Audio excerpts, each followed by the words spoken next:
We're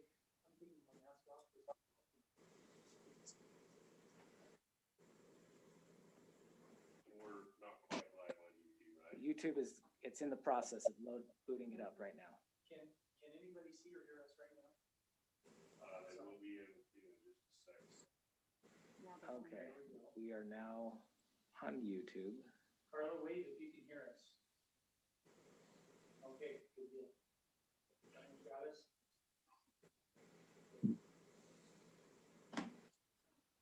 Are we up on both now? Yeah, we're on YouTube and Zoom. Okay. All right, with that, then I'll welcome everybody to the meeting. Hopefully, you didn't give up on us by now. We've been trying to get our new AV system up and running, and so we apologize for the delay in getting started. Had a little bit of a mishap up front. Is that better?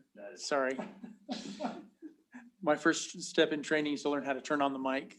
Totally different. So again, to those of you who've joined us, we apologize for the delay in getting started. We've been trying to get our AV system up and running for the first time for our first meeting. Even though it worked really well earlier, it just didn't want to work just now as we got started. But I think we are up and running now, and we're going to kick off our meeting with a quick roll call. And we'll start with those who are online with Carla Merrill. Carla Merrill, present. Okay, I heard Carla, but I don't think anybody else could. Really low here in the room. Carla, we're going to adjust our mic so that you're able to be heard a little better.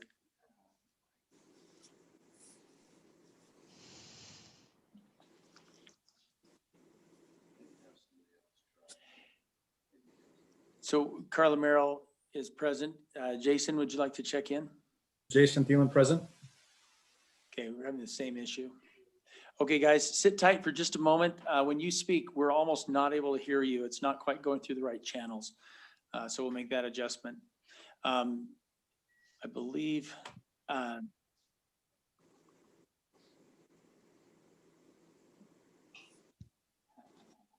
that me? It's like YouTube. That's the YouTube delay. I didn't know who that was. YouTube has like a 20 to 30 second delay, so. All right, Jason, can you try and say something? We'll see if we can hear you better now.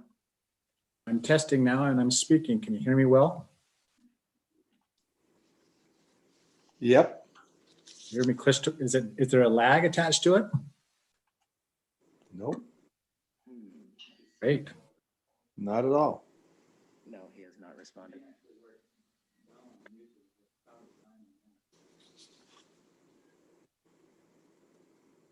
So we might have to move forward. Yeah. And while we try to fix this on the fly, we need to train them and they can put their questions in the chat box or something. Okay. Let's do that. Let's go ahead and finish our roll call and then I'll make that announcement. We're going to finish our roll call, and then Carla and Jason will come back to you in just a moment. Greg?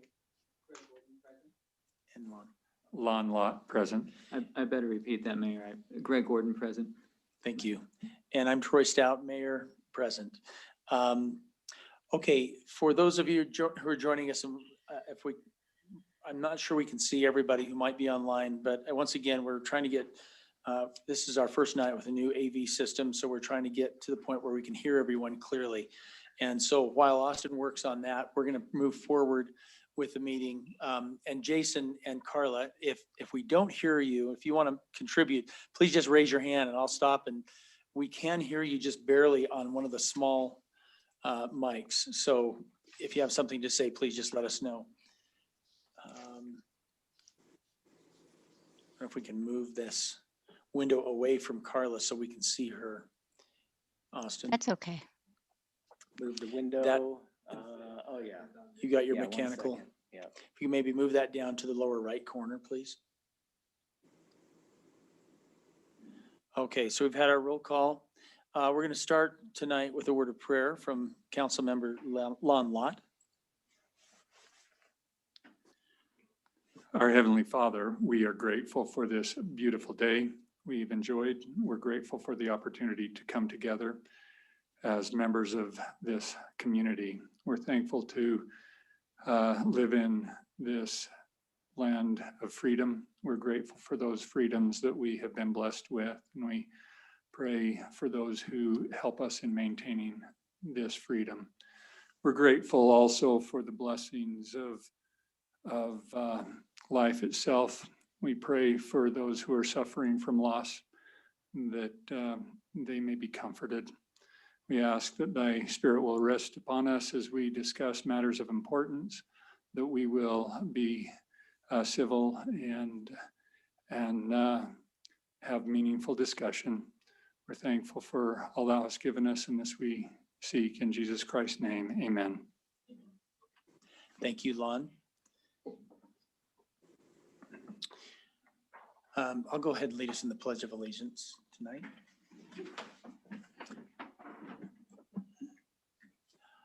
I pledge allegiance to the flag of the United States of America and to the republic for which it stands, one nation under God, indivisible, with liberty and justice for all. Feels good to be able to do that. We're not all on a monitor this time. So the first portion of our meeting will be devoted to training on our new audiovisual system. And hopefully we can still accomplish that with some of the challenges we're having right now. I know, Austin, you're going to continue working on bringing the audio in, right? Okay, so with that, I'll turn the time over. Shane, do you want to take the lead on that? Yep. All right, so probably late last summer or during the summer, we sought out a proposal to upgrade our. I need to turn my mic on. Here in our city council room, the system that we had was the same system that was originally put in when City Hall was remodeled over 20 years ago. So there's analog technology versus digital now, and all the different things that we've now got to experience with dealing with the COVID issues. We found that our system was limited and we could just kind of limp along as we had a meeting here. And so once we kind of get over the steep learning curve on this system, I think it's going to be fantastic. So a few things. The way things are set up here now, we will no longer have a projector in the city council room. There are two, for those that aren't here with us in the room, there are two large TVs. As you go up the ramp towards the city council seats, and then one on the other side. Those are for the audience to be able to see what is going on. We have various capabilities of, we have 3 cameras in the room. We have one that shows the city council. We have one that would show whoever is speaking at the lectern or podium here. And then we have one on the side that would get the staff over on this side of the room. So we can select all of these to be viewed at the same time. If the discussion is focused on the city council, the camera that we have up now would be the one that's just focused on the city council, so we can do that. We can have our agenda and our packet, and then have all 3 of these cameras at the same time. We have all kinds of capabilities to do that. So did they see what we're seeing here? They will see everything that's on your screen. And that's, again, for those that aren't here, each city council member and staff member has a screen in front of them. The same things that are on the TVs for the audience to see and that you're seeing on YouTube are being seen right in front of each council member and the mayor. In addition to that, we also have the capability to have overflow into our conference room so that the same things that are being viewed here could be viewed in there if we have the need, for an overflow situation. And we can also, and this would be a rare case, but the same information can also be on the screen in the new lobby that's not quite complete on the south entrance to the building. So that'll be be nice there. Yeah, that makes it so we don't necessarily have to rent a bigger place Right. in some cases when we've had to in the past. Yeah. Yep. So we have a new podium. It's built quite a bit stronger and nicer than the one that we've limped along with for years. On the podium, there's also a monitor there so that the person talking can see what the council is seeing. We won't go over this tonight, but there is the ability for each council member. Austin can click a button, give them permission, and you will be able to annotate, say, a plan or an aerial photo or something like that. There's the ability to take a snapshot of that to be saved. I'm sure there's a lot of things that I'm missing that we haven't learned yet on how to do them. The microphone system is completely new. Before, if you wanted to mute your microphone, you had to push the button and hold it down. Now, they're either on or they're off. So normally, everything's designed so that there shouldn't be feedback. So all the microphones should be able to be on with no feedback. But normally, we'd probably recommend leaving your mic off unless you're going to speak. The system records sound. It has the ability to record video if we want it to. With the click of a button, we can live stream to YouTube. What else am I missing, Austin? Oh, so there's some various ways that you can share information. Say if you took some pictures and wanted to show them from your phone or your iPad, or if you had something on your laptop. If it's a laptop that has a USB, we have these things called click shares. So you'd plug this in, you click this button, and it puts a little piece of software on your laptop.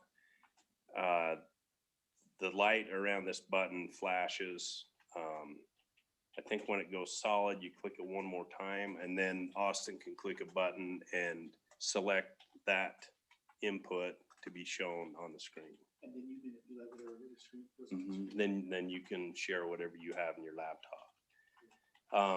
Another way to do the same thing on this side, right here by lawn, and then there's one on the other side between Carla and where Greg normally sits. There's an HDMI input that you can plug into and do the same thing. There's also a screen share option where on your Wi-Fi you log into its named council chambers. So you'd log into it. It's like logging into internet, but it will say no internet. But you do that first, and then you go to your screen share, and you'll be able to share. Like I said, if you had pictures on your phone or iPad or whatever, you can share that with everyone. It's once you've done it once, it's very simple. Let's see. The conference room has the same abilities. There's a camera in there. So, if we're having a Zoom meeting with someone like we do all the time now, it just works fantastic. Before we had to put a tripod in there and hook the camera up and do a bunch of things. And now we just hook up and click a button and we're live in the meeting. So that there's a camera in there. Yeah. Yep. When you shut the system down, the cameras turn around and go into a parked position. We have multiple speakers in the ceiling under each city council member, and then out in the audience area, as well as these nice mics. Also, at the company GenCom that put this in, they call it a lectern. So at the lectern, there's 4 different inputs there. There's like an Apple connection, a HDMI, and I can't remember what the other 2 are. But you pull them out, they're kind of a retractable system. So if a developer's up there and needed to share something, he can click that in. That way we don't have to give them our password You do need a password with these that we would share with the council members. But they could hook up and not have to have a password to do that. Let's see, previously we had a box in the floor here that it's still here. That's where the microphone that fed to the lectern area came from. So we always had this cord there. We moved everything underneath the lectern, and then we will repair this hole in the floor. So we have the same carpet and everything. We'll fix that. Let's see. Oh, also, there's a built-in timer in this system. So Austin can click over on the touch panel over here. He can hit start. If it's 3 minutes, it'll start counting down. There's actually 2 places on the lectern where it counts that down, and then it will show on your monitor and for the audience how much time's left. And will we still be able to use this timer as well? We can, but we shouldn't need to. I'm just thinking, because the audience can see on the Yeah, monitor. everything that you're seeing here is on the TVs that they'll be seeing. So, including, those on YouTube. So, if we had a controversial item and had lots of people and you felt like 3 minutes was going to be too long, it's a click of a button to change that to 2. Yeah, we could just Very- mute them very simple. right away. And then on the lectern, there's a little screen right on the top, and it has in big red numbers, it shows the countdown, so they can see it right when they're standing at the,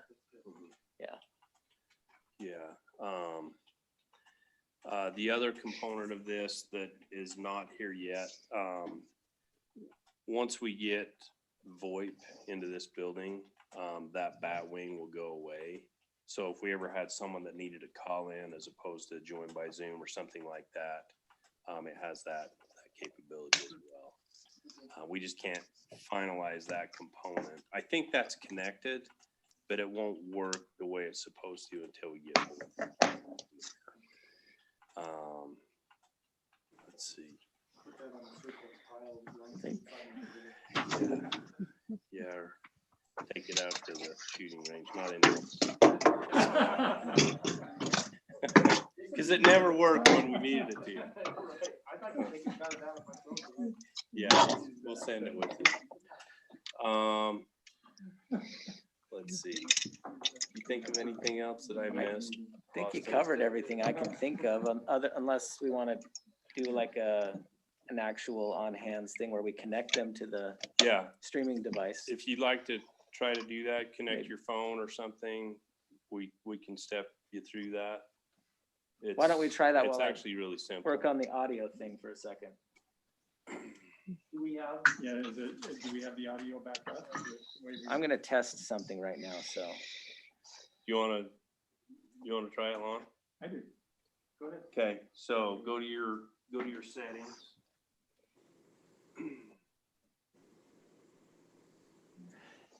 Okay, and then go to Wi-Fi. So I'd like to recognize that Jessica Smewen has joined the meeting. Council chamber.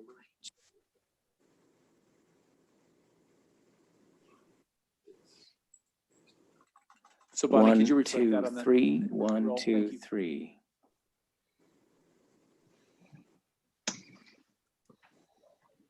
There we go. Now we can hear. So we're still hearing feedback of my voice on delay. You're still getting your voice on It delay? just came through a minute ago, just before you started to speak, my voice on delay. Oh, yeah, because I was talking into here, doing a test, but. So that's how you do yourself repeated, and it should. Okay. Repeated all the voice that it picked up. Okay. Hey, Austin, can you put it on a screen that would show the screen share? Yeah.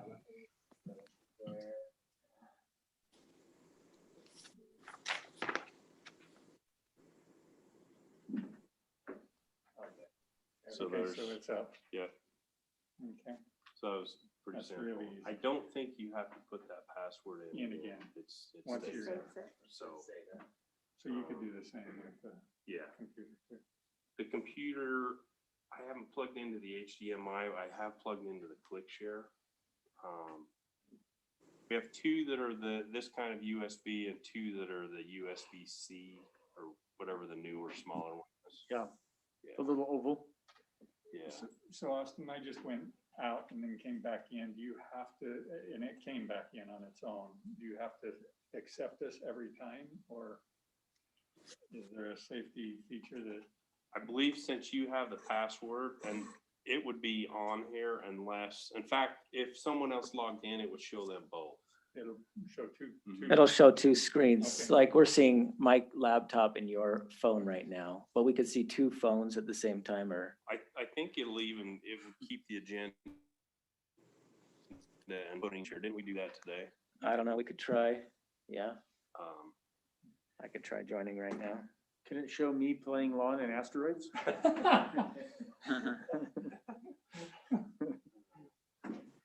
You want to see how to do that, Mayor? Yeah. So go to your settings. I think we can only where? have two at a You time. can do it from your iPad or your Okay, phone, either one. yeah, I'll do it for my phone, because it'll be, Okay. so let's. Settings, Okay, and then just go to So you have to Wi-Fi, Tap on it. go Connect to it. to, it'll say council chambers. Okay, so it should be connecting and then, right there. Yep, if you're in the. Is that you or council the mayor room, up on and the if you're in screen the now? conference room, you do the same thing. With, That's long. Okay, it's, Tell you to share the password. oh. Greg Gordon. Yes. Yeah, I don't know about that Greg Gordon guy. Maybe you don't want to share with you. Oh, so you enter it. Yeah. yeah, that'll be it, and then, close out of that. Did you get it? And then just take it from the top right. Yeah, or just swipe It's got a it down. check mark. Let's see.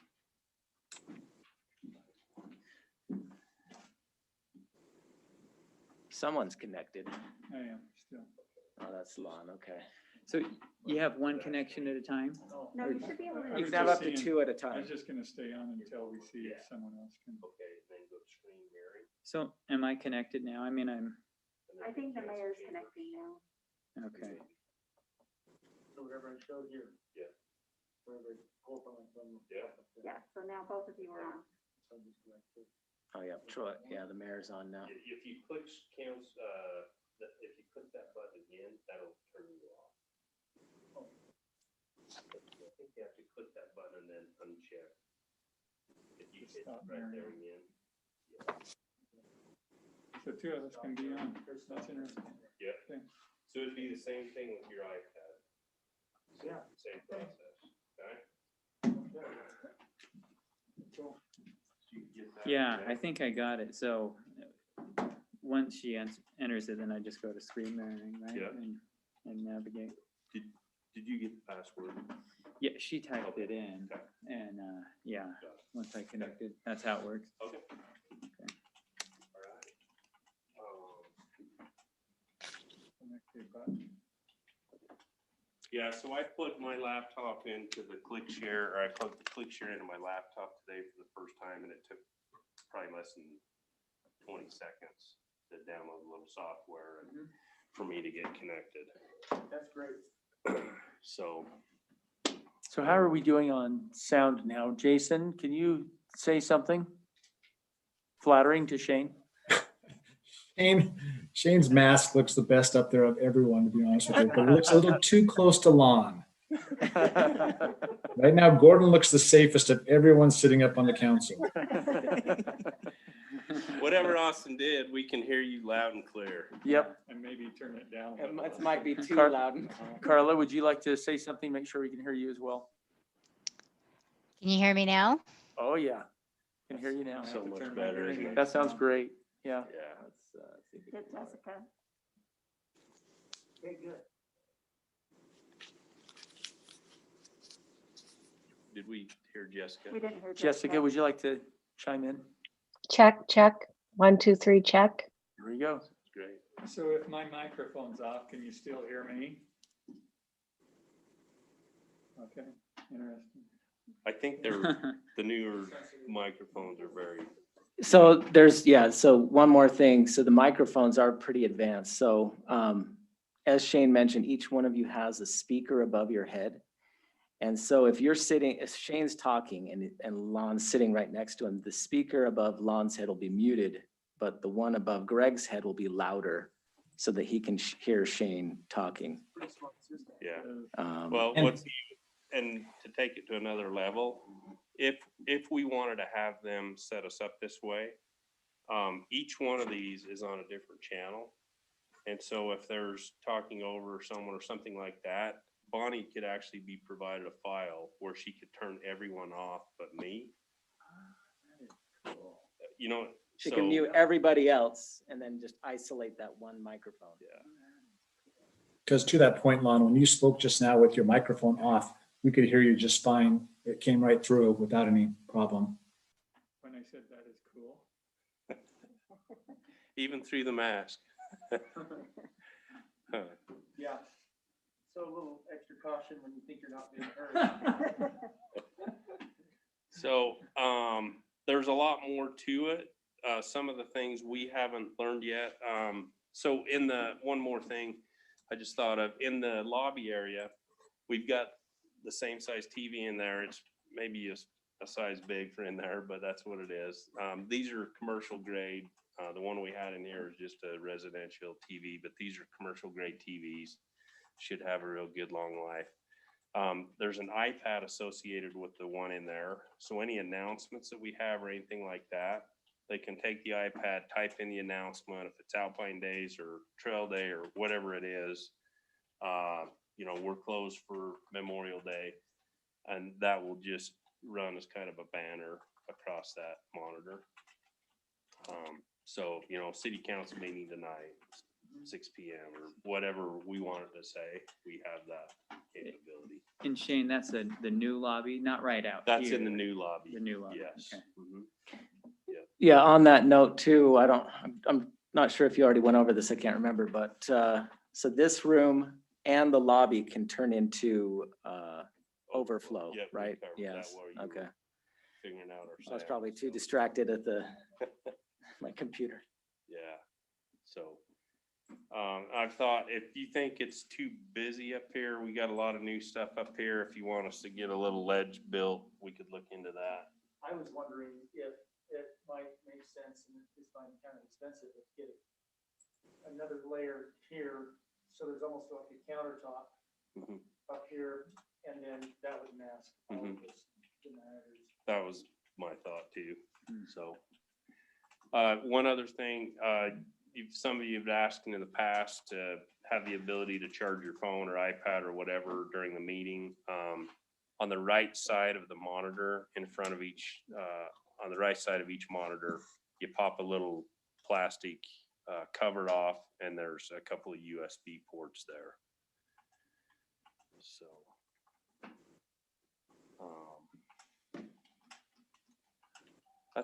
That's about it, I think. Austin, can I ask you a favor? I'm getting text from one of the trail committee people that I'm nominating. If you could text me the link to jump on the meeting, then I can text it to her. Okay. Yeah. I know that we have it in an email, I just don't intend to look for it. So if I heard you right, when we got somebody at the podium who has taken their time, more than their time, and we need them to be done, we can silence the microphone and let them. I'm trying to. And Mayor, right now, your microphone sounds like it's off. Yes, it was. Thank you, Jason. So the question I had was how much control we had over the person speaking at the podium to kind of, if we have somebody who's just gone too long or they're repeating stuff or they're outside the rules that we've established, can we shut them down? So we actually have. There we go. So we actually, if they're holding the sides of the thing, it'll actually shock them. No, no, but we can actually mute them though. So we can mute them, but that's about the extent of it. Was the first one an option? Maybe if we get some more CARES money, that we can look into that other option. I think they mentioned it can be set up so that their microphone would be silenced if or muted, if we determine that's what we want. Yeah, okay. I mean, I don't see that happening very often, but we've had certain occasions where it was necessary. Yeah, like there's 2 places where it tells them how much time they have left. Right, you can't miss it. Okay, Normally we have the table over there for like the developer or whatever. We felt like with the size of this lectern that we could get rid of that distraction and yeah. try it that way. And Not have cords going across the, Because you have two places for two stations. two here and yeah. instead of one. Yeah, If we ever needed that, we don't have a microphone right now, but we can get one, but we have 2 microphone jacks on the inside of the lectern there, the covered part of it that we could plug into. okay. Yeah. Well, that's great. So one of the big benefits, I think, is, you know, as a council member back a few years ago, when I was traveling a lot, I would try to join these meetings electronically. And Lon, you can remember, I mean, I couldn't hear you guys couldn't hear me, and it was just a nightmare, and really nothing got accomplished. And so it's kind of nice to have a system that's very user-friendly, but also extremely clear so that everybody has an opportunity to participate, even if they can't be here. So- Okay, Mayor, I just texted that, the link. So if you want to send that to the, Thank you.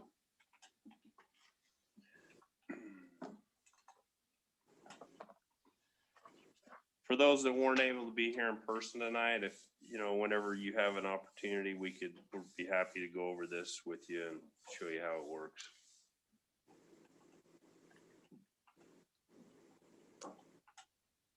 I'm gonna take just a moment. Sorry, you can keep going if you want, Shane, if you have anything else to say. I'm about teched out. That's about my,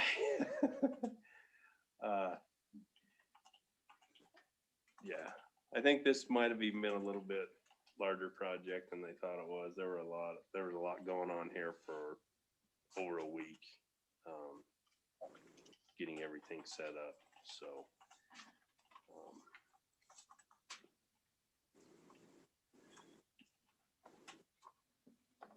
Okay, good.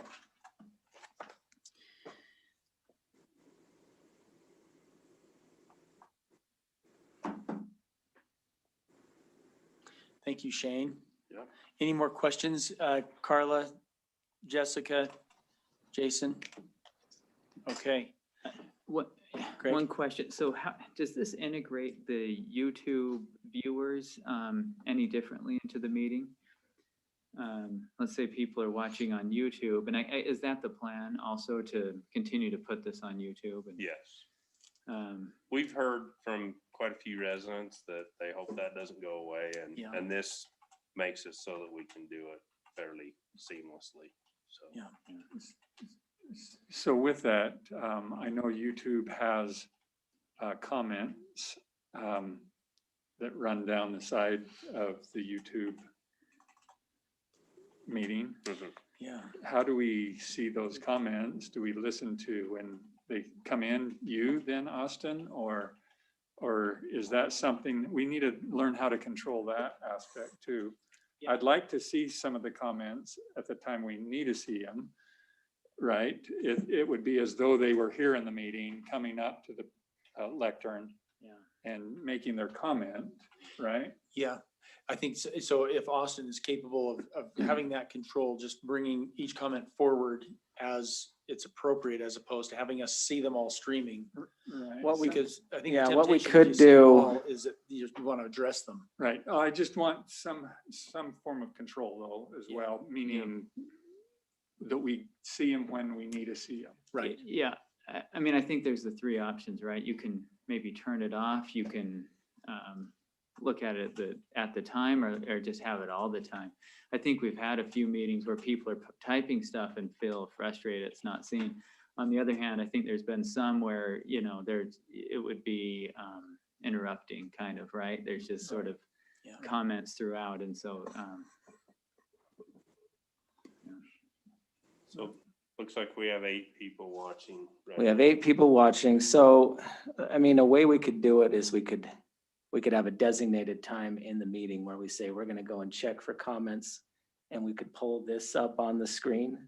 There is a 20 to 30-second delay between Zoom time and YouTube time. So they're going to see everything 20 seconds after we say it here in the actual meeting. So we always have to keep that in mind. But we could, in the meeting, we could say, okay, we're now going to check for YouTube comments, and we pull this up and everybody can see in front of them when whoever's commenting, and then we can respond accordingly. Well, so if this is the YouTube channel right now that we're seeing live, where are we?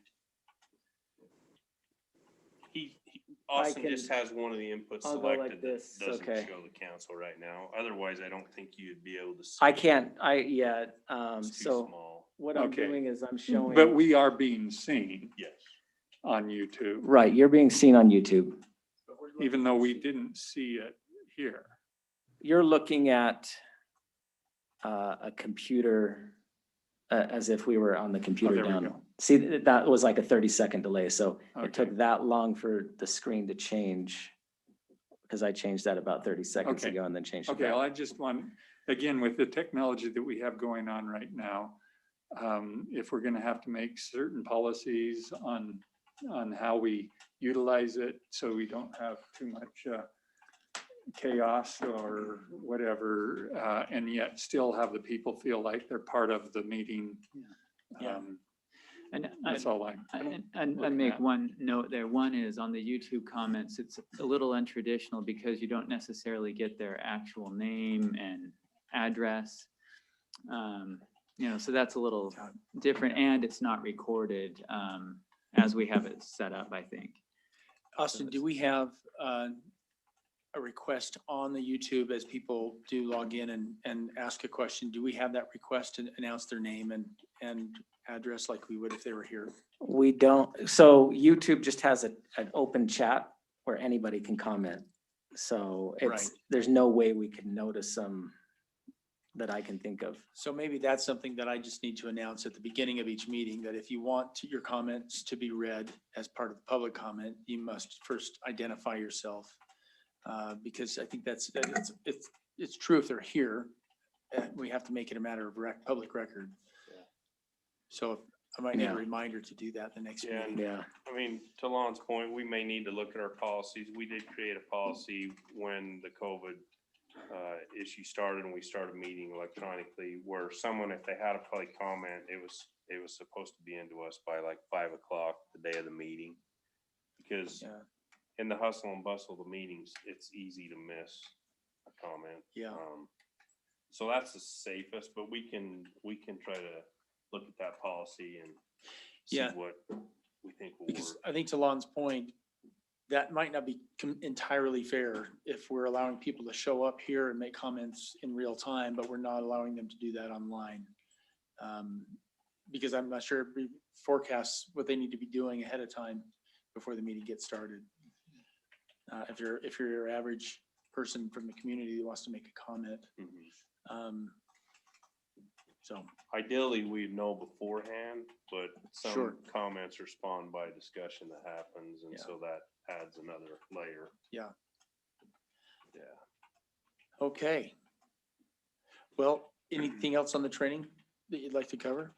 I don't think so. Okay, thank you, Shane. Once we do figure out the annotation side of it, we'll give you some additional training on that, so that Okay. that tool will be available, Very good. so. Okay, with that, we'll work into our general plan work session.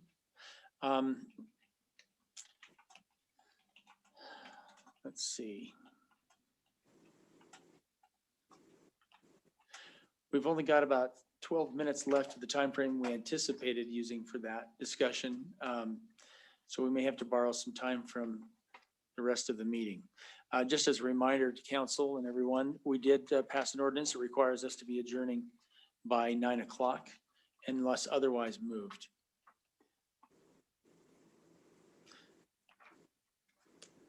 So with that, Really, it's the council's prerogative. If you want to postpone the discussion tonight with the technical issues we had on the Yeah. general plan, we can do that, or however you'd like to handle it. Let me put that to council. Is there anything pressing that you wanted to address on the general plan tonight that would keep us from moving forward with the rest of the meeting? Austin, which element had you planned?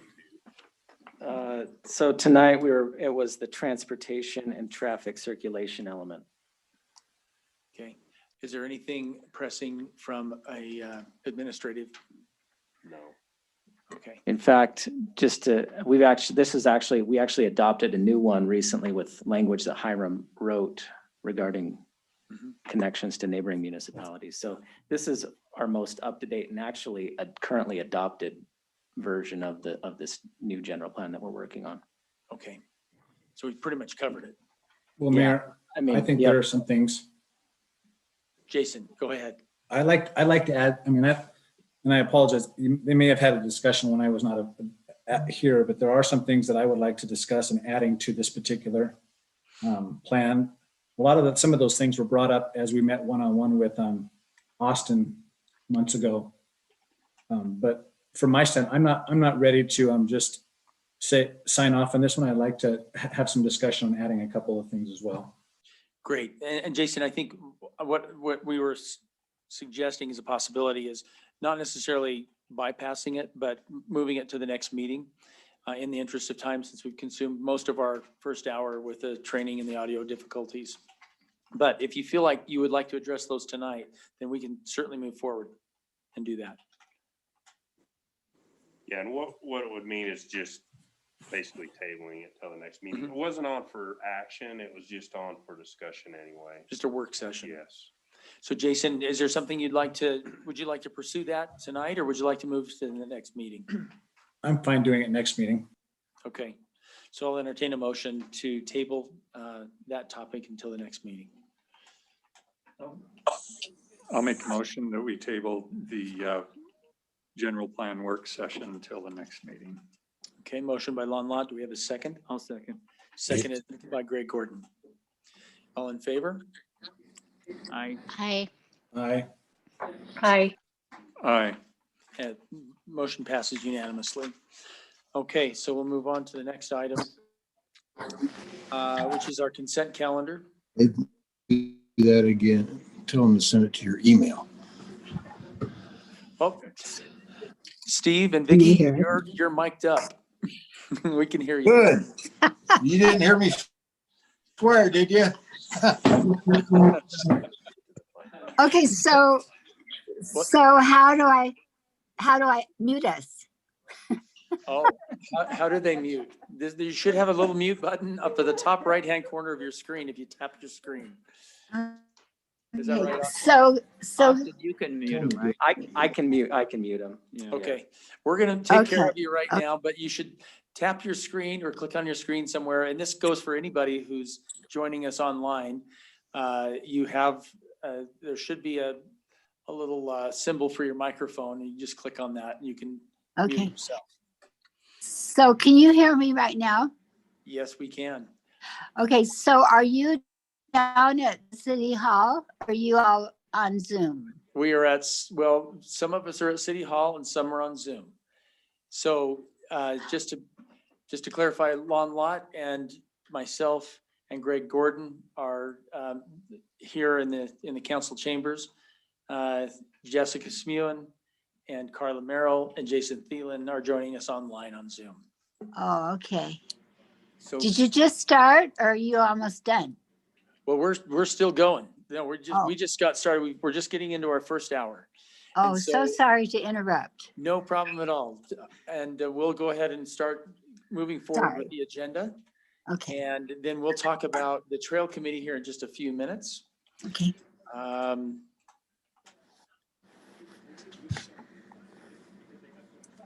Do you have that? Okay. Okay, so consent calendar. Lon? I'll make a motion. I'll make a motion that we approve the consent calendar with some minor changes that I made to spellings. There was no content change. Okay, so Lon has made a motion to approve the consent calendar. Is there a second to that motion, please? I'll make a second. with the addition that I sent off to Bonnie, and one item to add to it and gave her the minutes to add to it. And you've got that, Bonnie. Thank you. Okay, So what was those things to add, Jason? Specifically, at point 4225 of our last city council meeting, I just wanted to add Don Bingham's question to Austin regarding if the city currently allows structures to be built on easement, and Austin's reply that it is something that we could do, but it's done on a case-by-case basis. Oh, okay, that's And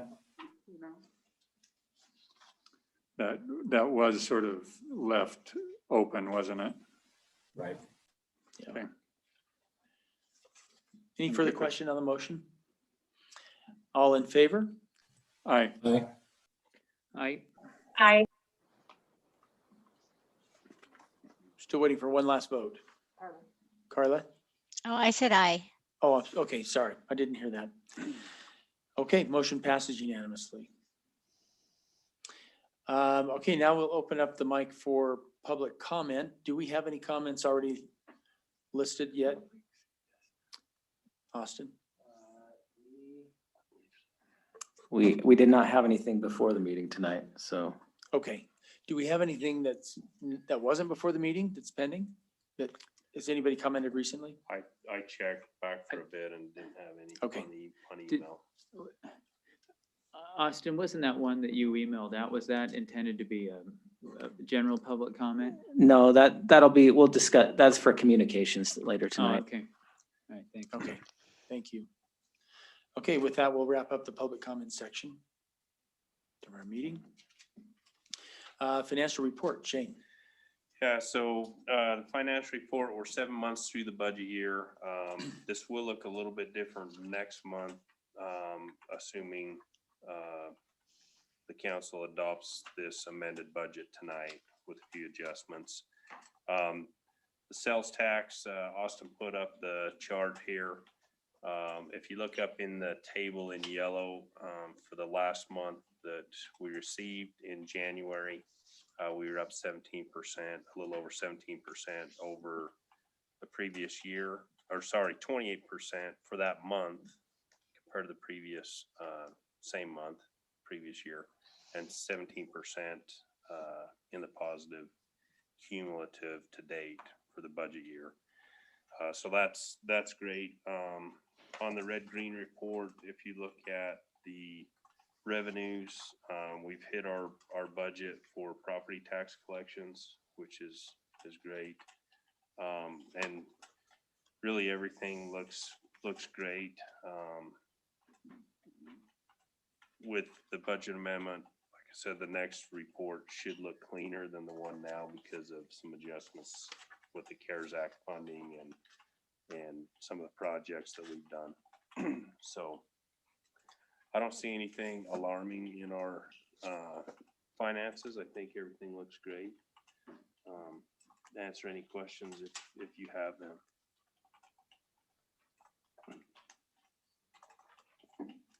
Mayor, I had a lot of red. Is that attributed to the COVID things or what? There would be some of it's timing, for example, yeah, like motor vehicle taxes, franchise fees, there's a lag on those. Sales tax, there's actually a lag, but because we budgeted low, not knowing where we would be, we're still in the green. So some of those you kind of have to look over the red and kind of know what's going on there. Sales tax is a 60-day lag, isn't it? Or is it 30? Yeah, it's 60. Yep. So, like in administration, Yeah, that was one. there's some things out of whack here because it is because of COVID, and some of this will be adjusted with the next report.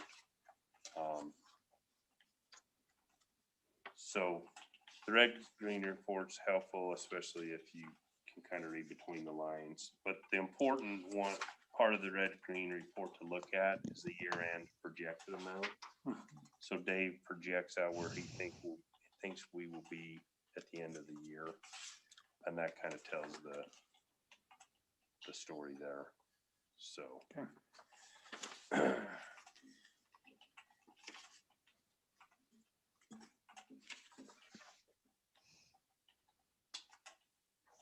Any questions for Shane left on the budget process? And an element of the change that's tonight is regarding the Lone Peak Safety District pay increases. So we'll cover that in the latter part of our agenda. Okay, I don't know why my iPad keeps hopping around on me. There we go. Okay, first action item, the Trail Committee. We discussed 3 of these names in our last meeting. Will Jones, Breezy Hansen, and Trent Edwards were all nominated to participate on the Trails Committee. I've got 2 other names that I'd like to present to council tonight. The names of Vicky Birchall and Heather Pepper. Heather and I had some conversation, and I know she's well acquainted with Carla Merrill and some other members of our council, and she's been a very active part of the community as far as trails go, and I thought she'd be a great addition. She was suggested by Carla Merrill, and I think it's a great choice. And Vicky Birchall, many of you may know her. She's a longstanding member of the community, very focused on equestrian issues, and I trust Vicky to give us a good voice for the equestrian and horse owners, and contribute that perspective to our trail system and the things that we're going to do with our trails. And part of that is, you know, as I became involved with the city, one of the things I wanted to do is, and I know that many of you are the same way, preserve the heritage of Alpine and create, you know, some connection to the past and the quality of life that we enjoy. And I think horses and agriculture are part of that. And I think it's great that we have horse owners in our community. They use our trails. Some ways they help enhance our trails.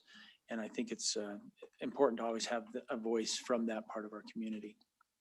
So with that, I would nominate those as the remaining names on our trail committee.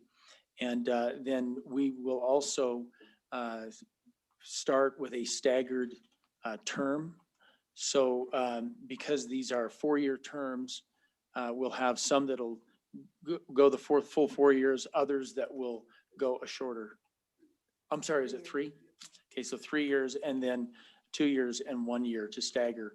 And of course, if somebody's term comes up, they have the option to request to be on, to continue their participation on the committee.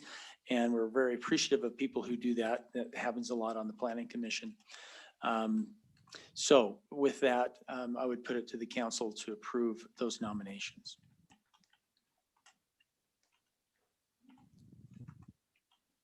And I'm sorry, before we go any further, I guess I should give the opportunity to Vicky or any of the 5 members who are joining us tonight to speak and express any of their thoughts or ask any questions.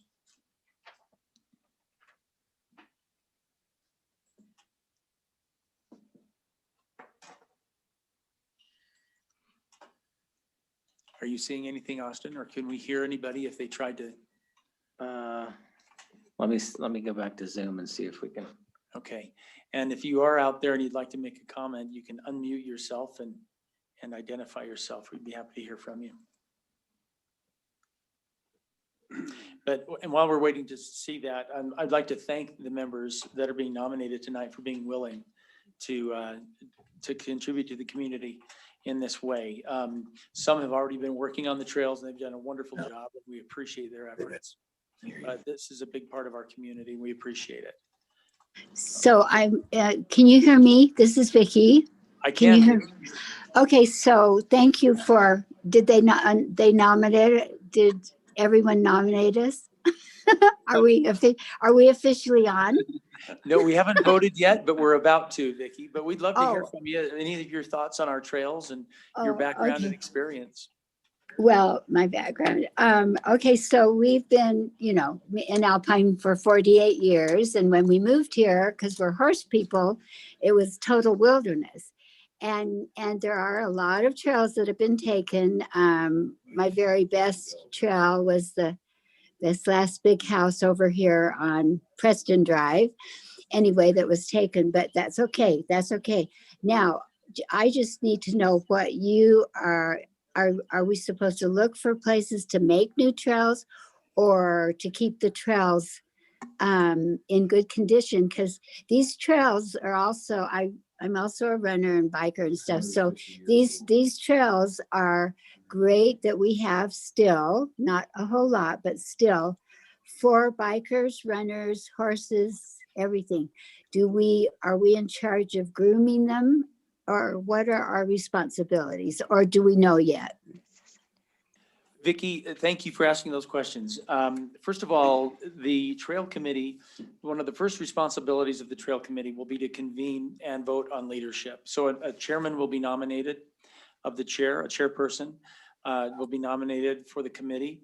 And then you'll establish your own agenda with the aid and assistance of the city council. We'll have recommendations and suggestions, but it'll be up to the Trail Committee to formulate its priority list with the help of council. The first trail meeting will be held on February 24th at 7 p.m. And that'll be here at City Hall. And I think we have Will Jones also is with us. Are you there, Will? Can you hear us? Yeah, maybe Will's not mic'd up yet. There I am. I'm unmuted. Did you hear me now? Yeah, I can hear you. We can hear you.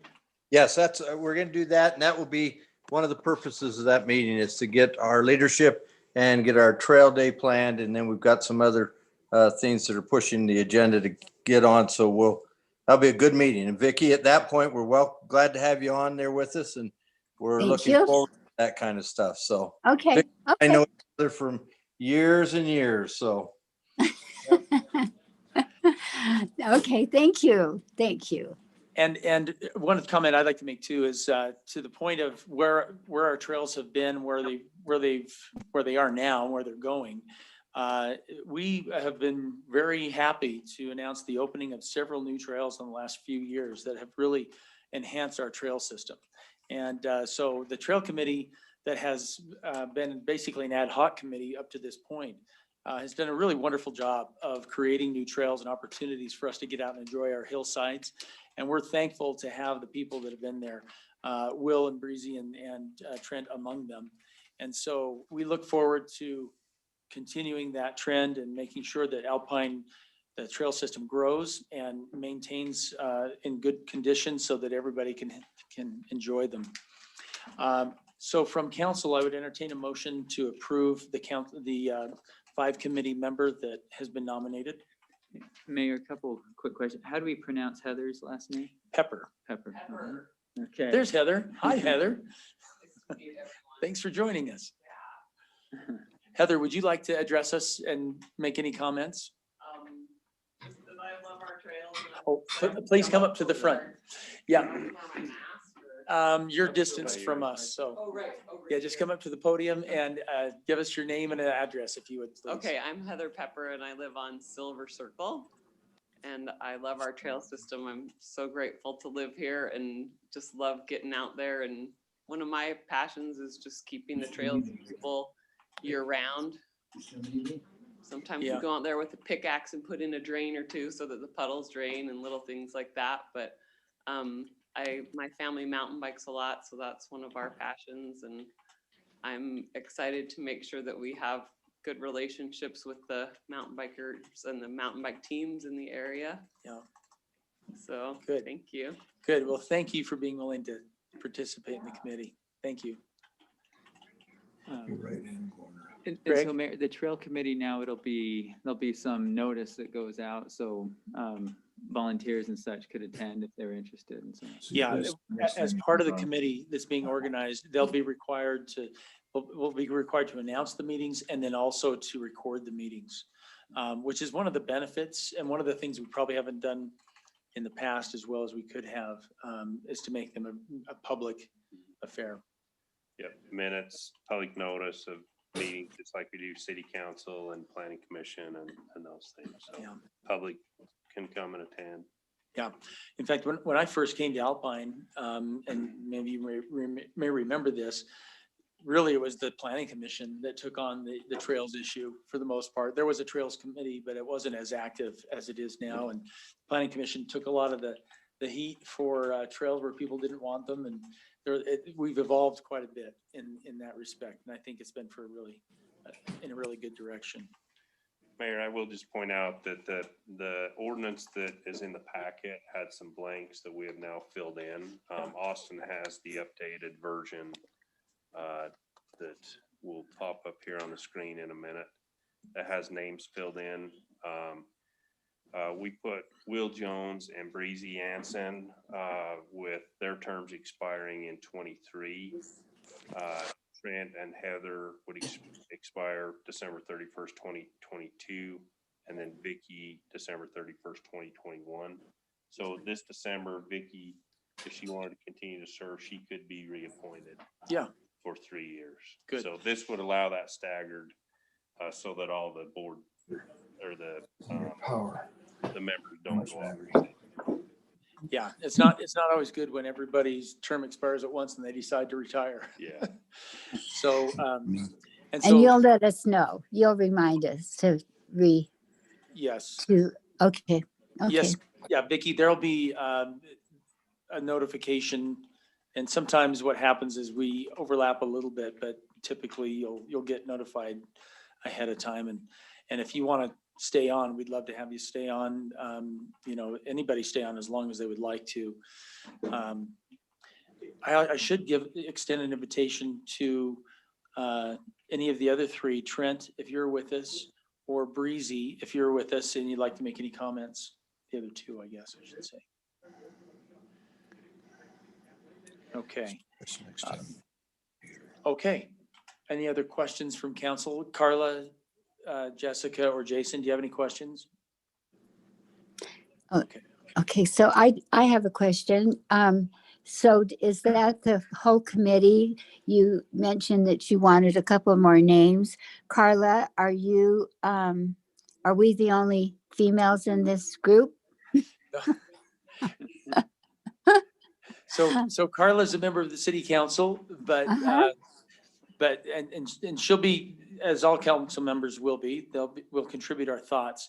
But Heather will also be on the committee. So there's it's Heather, right? Okay. I'm not sure. Do I know you, Heather? Your name? Do you know me?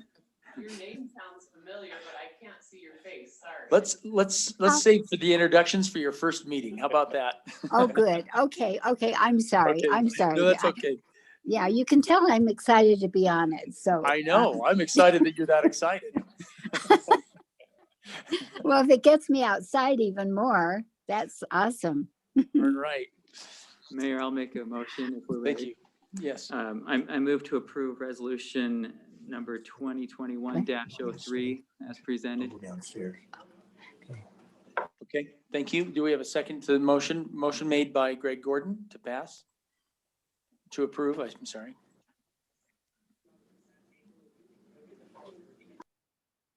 I'll second. Second by Carla Merrill. Thank you, Carla. Any questions on the motion? Was that Carla or Jessica that seconded? Carla. I thought it was Carla. Yeah, it was Carla. Okay, any further questions on the motion? Hearing none, we'll put it to a vote. All in favor? Aye. Aye. Hi. Aye. Aye. Motion passes unanimously. To the Trail Committee, we thank you for your willingness to serve. We're excited to see what kind of progress you make. Thank you. All right, so we'll move on to the next item.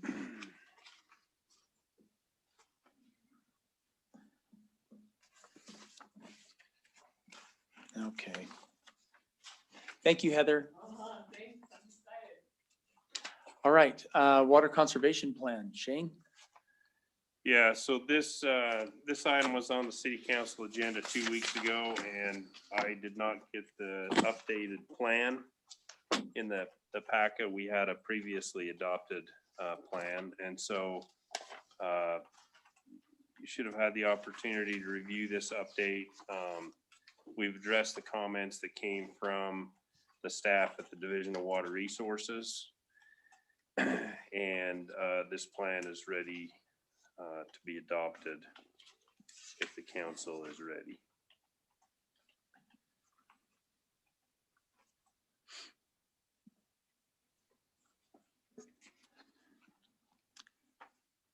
I had a couple questions, Shane. Okay. If that's it. So I guess it's not exactly on the water plan per se, but on page 6, it has a 2040 build out population of 15,600. Is that a conservative or is that based on present zoning or some other projection? There's various population projections out there. So when I started in 95 at Horrocks Engineers, we had the build out population projected back then at 14.5. And that's what's always felt like would be where we'd end up. It kind of depends on some annexations and things, but this one, I'm not 100% sure if Jed got this from just taking another look, an updated look at our zoning and everything, or just reading here, if it came from MAG, because MAG has one. Traditionally, I felt like MAG's is high. The population so that count. I think this population's within reason. It'll be interesting when we get the census data where we're at. I would guess we're a little over 11,000. Yeah, it seems like we're just under 12, somewhere between 11.2 and 11.6. Yeah, the last census had us at 95.55. 10 years ago. Yeah. Yeah.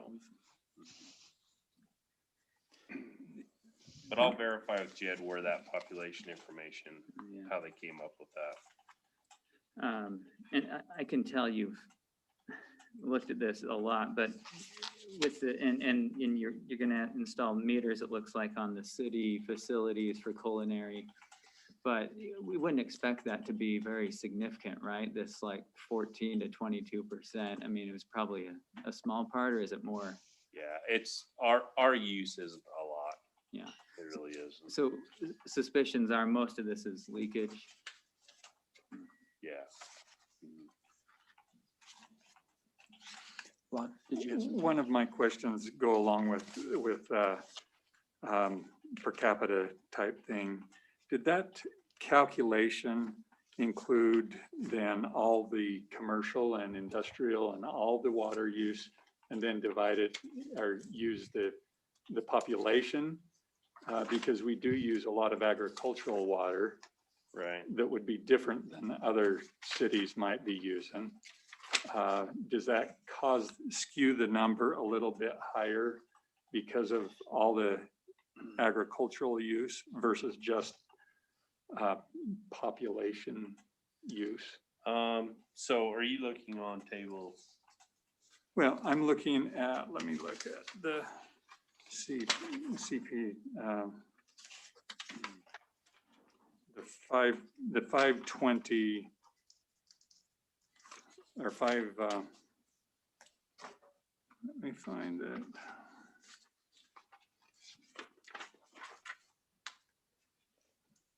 On page, sorry.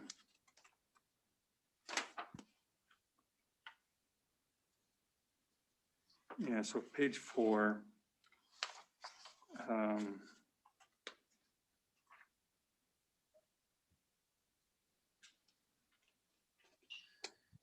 Is it the Five. total water use in Alpine City? This Yeah, here it is. 2007 was Here. approximately 577, and now we're 493 or something like that. Mhm. But still, the statewide average was 242. And the reasoning was stated that we have larger yards, et cetera. Mhm. But also we have agricultural use on this secondary, Yeah. right? So my question was, does that heavy use, and I'm not saying it's heavy use, I'm just saying it's use that doesn't have a population equation to it. It has a lot more acreage versus populated acreage. Somebody watering a 15-acre alfalfa Correct. field and Correct. there's no one living there. Yeah. Correct. So that was my question. Does that, you just take the total gallon usage and then take the population and that's your per capita usage? I believe that, I'll have to verify with you, but I believe that is why our number is higher.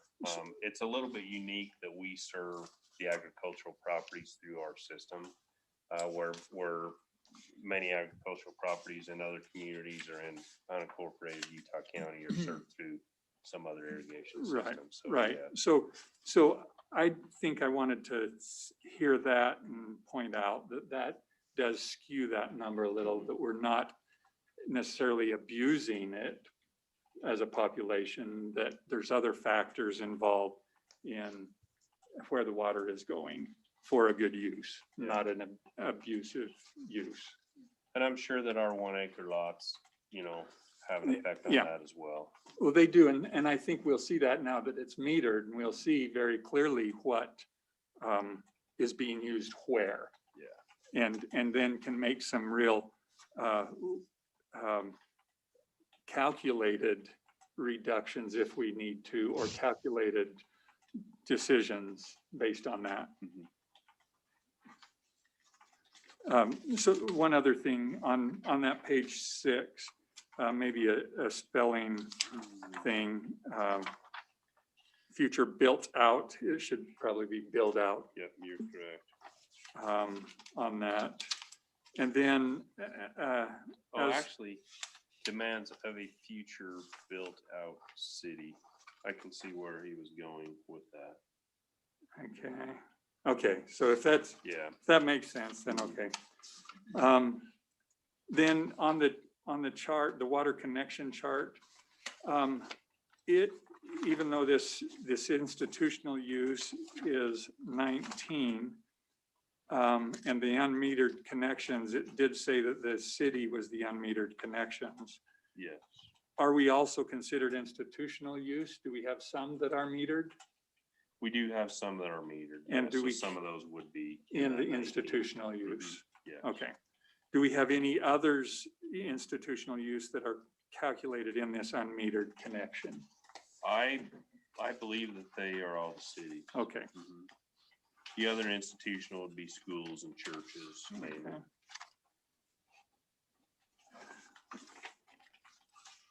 Okay. That's all, Mayor, that I have. Jason, do you have any thoughts or comments on this?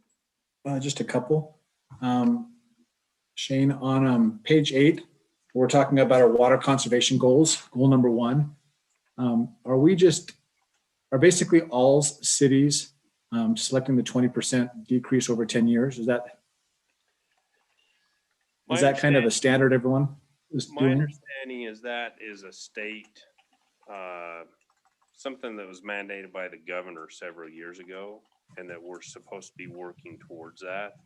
And that's one reason this water conservation plan is much more detailed if you compare it to the one that was in the packet a couple of weeks ago. They got a lot more picky on what was required, and the same with the water reporting for the year.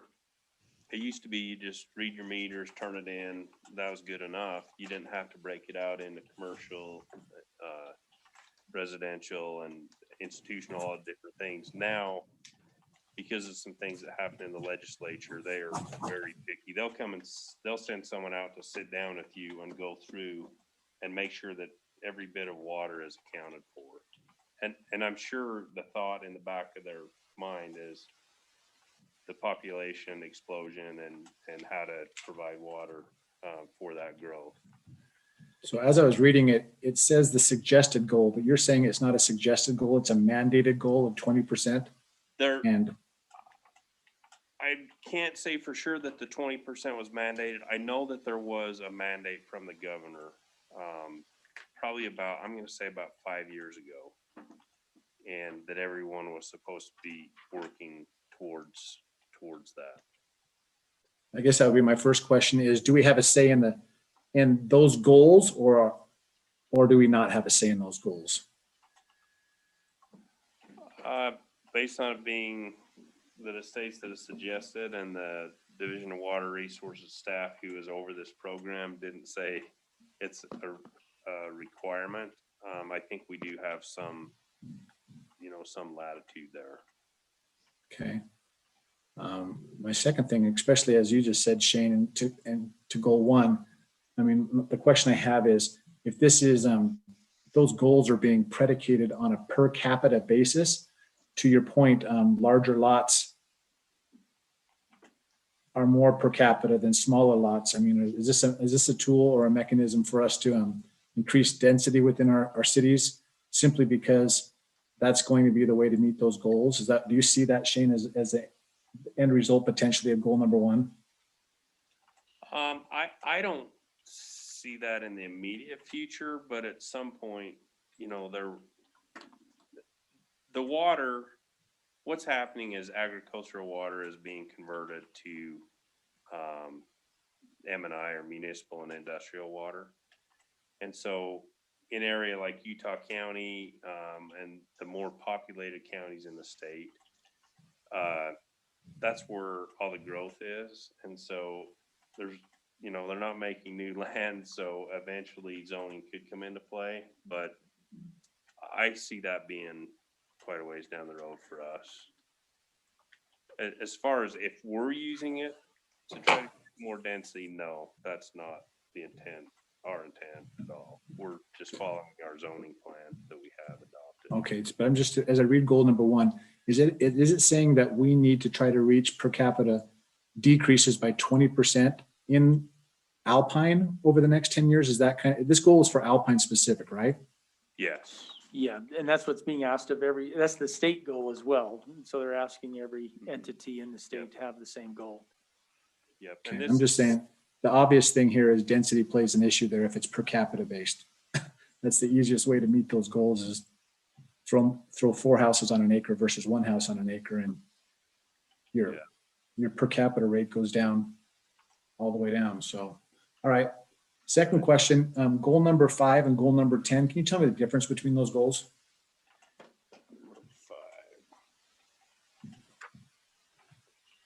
Could you scroll down a little bit? There you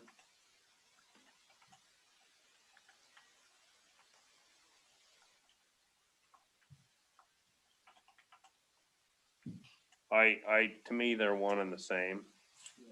Okay, I thought so. I didn't know if there was something different that you were thinking with number 10. 5 No. helps accomplish 10, it looks like. And Jed prepared this plan, Or vice versa.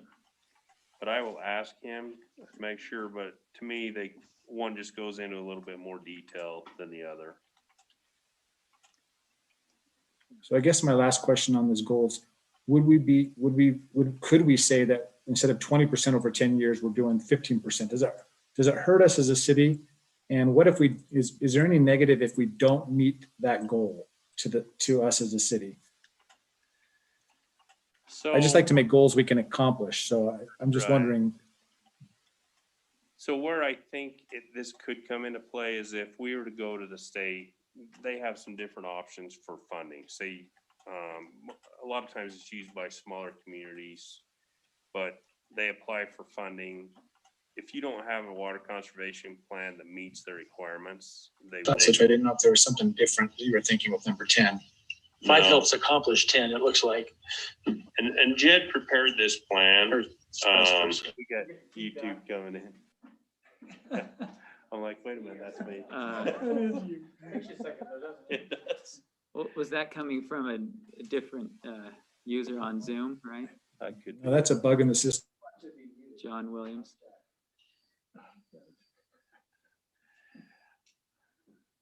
Sorry, Jason, we got interrupted by me there for a minute, I think. I'll verify those things with Jed, but I believe that those two goals could be combined, and I think we get your point of what you're saying there on density and everything. So, well, and I think it's a good point. What is the consequence if we if we don't meet it, is this a mandated goal? And yeah. And to that point, Greg, I almost feel like until we get that information back, it wouldn't be prudent for us to sign off on this. You know, we want to be able to do things we can accomplish. We don't want to hurt by making bad goals, and we don't know if the goal is mandatory or suggested. That's my only point. And I'm done, Mayor. And if we want to move on to the next item, and I can text Jed a couple of these questions and see if we can get answers tonight, I can do that, or we can postpone it to the next meeting. Yeah, because I mean, if you look at what is it, pages 6 and 7, it looks like, of course, we follow all the best practices, but we, you know, this plan allows for sufficient water per our needs, you know, quite fairly comfortably, culinary and secondary, you know, and almost outside of a drought scenario. So, yeah, the question is, you know, we've dropped, you know, something in the last 10 years, but, or 13 years, but how, you know, is 20% ambitious? Yeah, and In for terms of- example, the graph at the bottom of page 6, that's culinary. Yeah. And so we have, really, we've had 2 wells that just sit there idle because Grove Spring takes care of the indoor needs. And so that's part of why the blue is so much higher than the orange, the reliable supply over the estimated use. And then if you look at the irrigation, it's a little tighter on the next page. Yeah, especially currently, looks like. Yeah. Yep. So I believe in 2030, the reason that kicks up is because of the CUP water. So.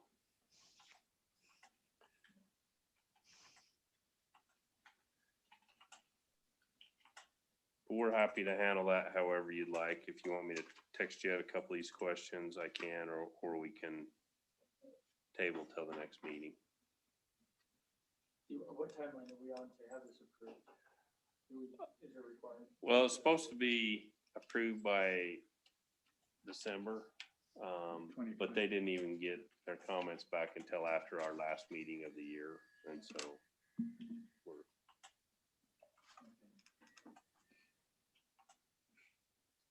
So is anyone prepared to make a motion? You're on mute, Mayor. Thank you, Jason. Is anyone prepared to make a motion at this time?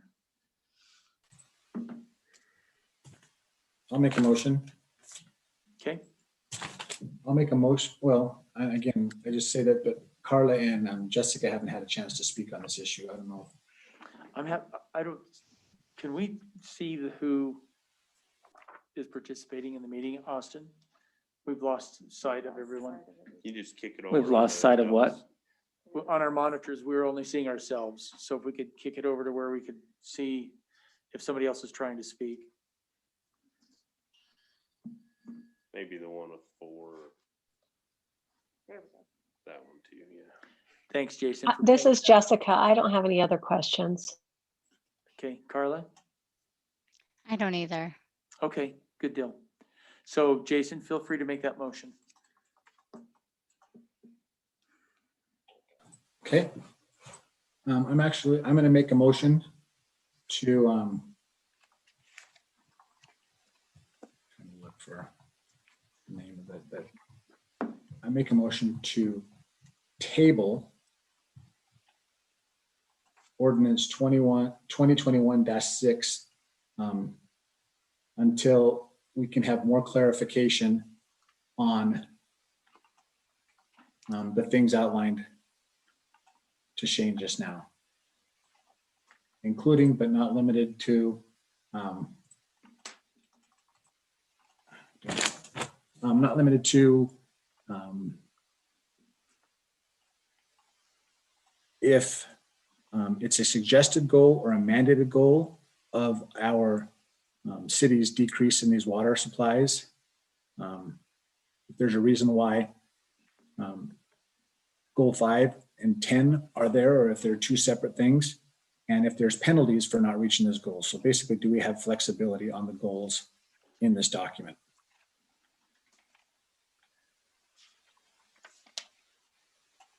I think the answer to that is not much. Like I said, if it came down to something, I believe it would be if you applied for state funding, Mhm. they could tell you no because they could Right. see maybe you can't meet that or something like that. Similar to when states don't impose a gas tax, they lose federal funding for highways. Yeah.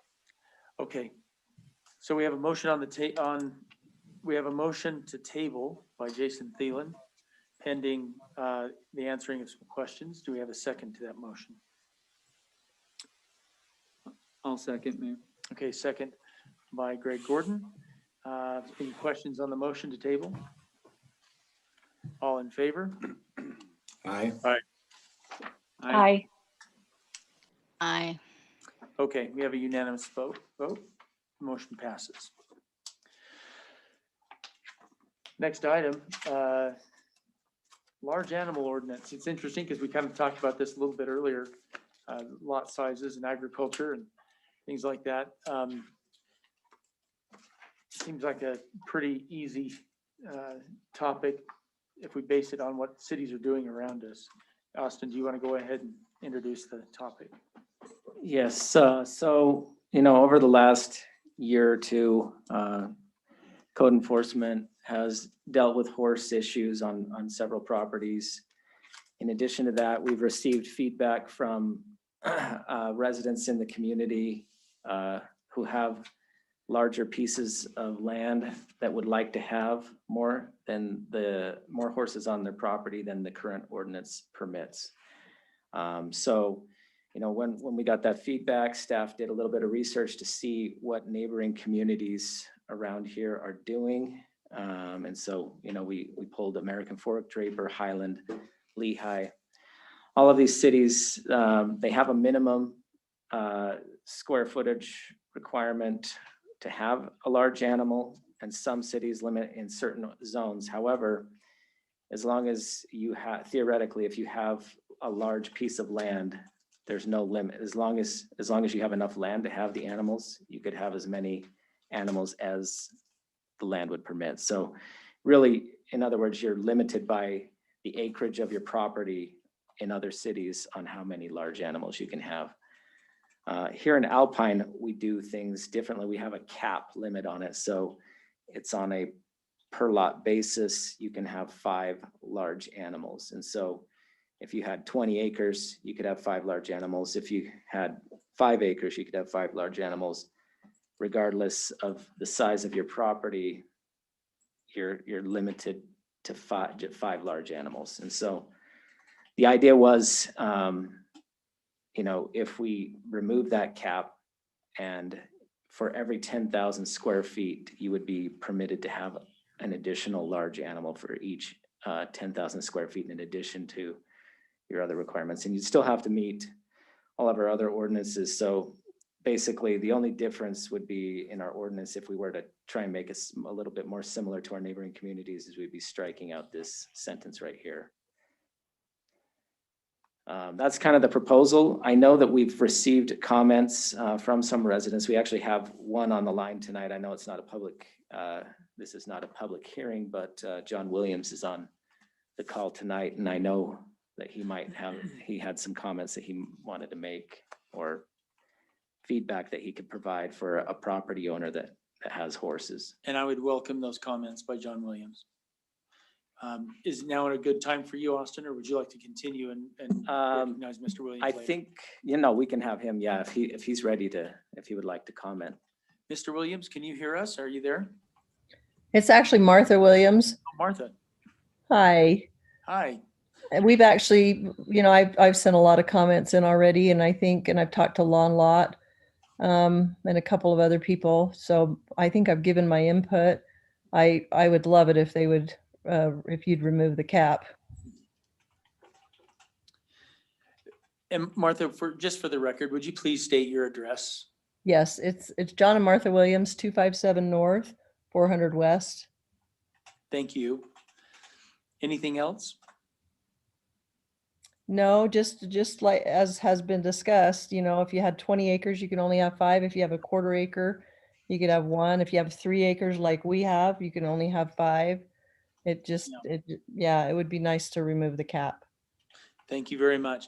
It does make sense to me. I mean, if you've got 5 acres here in Alpine, you can still only have 5 animals. Whereas if you had 5 acres in American Fork or any community surrounding us, you could have 20 animals. Yeah, and one other thing is the reason this all came up was because there's Roger Whitby owns the 10 acres across the street from us.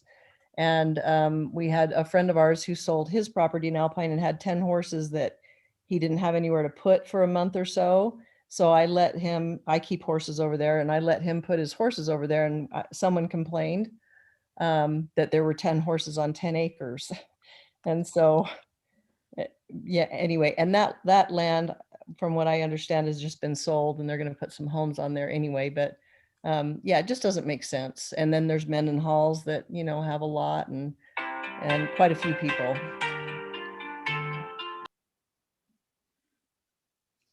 Okay. Comments or thoughts by council? Greg, do you have anything you'd like to? I had one thought. I think this is a great move, but I'm wondering about what about these lots that are largely hillside. So I'm imagining one of these lots that's 5 acres, but it's really only a half acre that's really usable and goes up on a steep hillside. Should we have any sort of standard or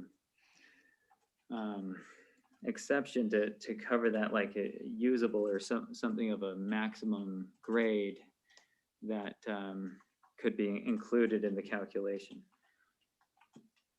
So you're saying that if you have a 5 acre piece, for example, but only half an acre of that is suitable for animals, the ordinance as it's proposed would allow you to have 20 animals on that half acre. Yeah, that's exact. Yeah, and I think there's some potential properties for that. Okay, good thought. Carla?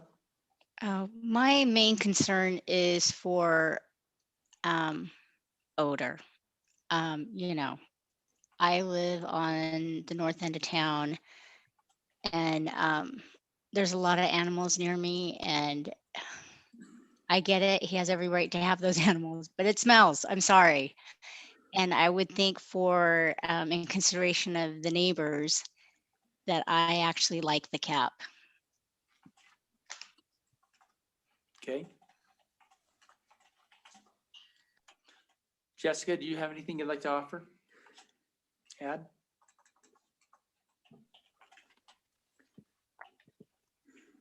I don't know if the odors are impacted, whether you have 5 or 6. I think my concern is more of what Greg's is, where we have lots that are up a hillside. So really you only have minimal usable. So if there's going to be some kind of parameters around a lot that's more sloped than it is actually a usable land that you would put livestock on. That's it. Thank you. Jason? Just a question, has this already gone to planning commission? I didn't see anything in the packet on that. Once I was going to make the rounds in council, and then I was going to go to our chairperson of the planning commission, who has joined us. Yes, this has gone to the planning commission. That their motion is typically in the cover sheet of your packet, and that did not make it on the cover sheet this time. So apologies there. So it'd be good to hear Jane's perspective as they've discussed it. But before we do that, Lon, did you have any?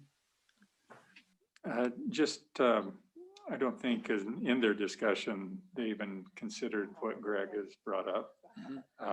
That I guess could be some consideration. I don't know if the animals are concerned about that as far as how hilly, if it's really steep. But that is something to think about and consider. Yeah, I understand. I think the ordinance as it lies now with the structure, the building, needing to be 75 feet from any dwelling still exists. And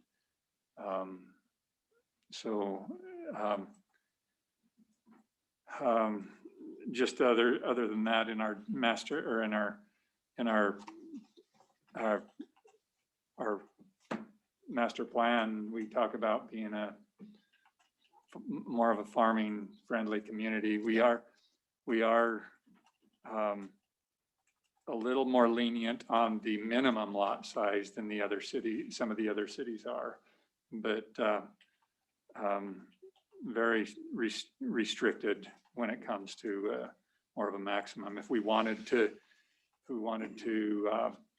limit some of that, I suppose we could say after you reach a certain number, then limit it. But I don't think we're going to have much of an issue with it. I think as things get developed, there's not going to be as many animals here anymore anyway.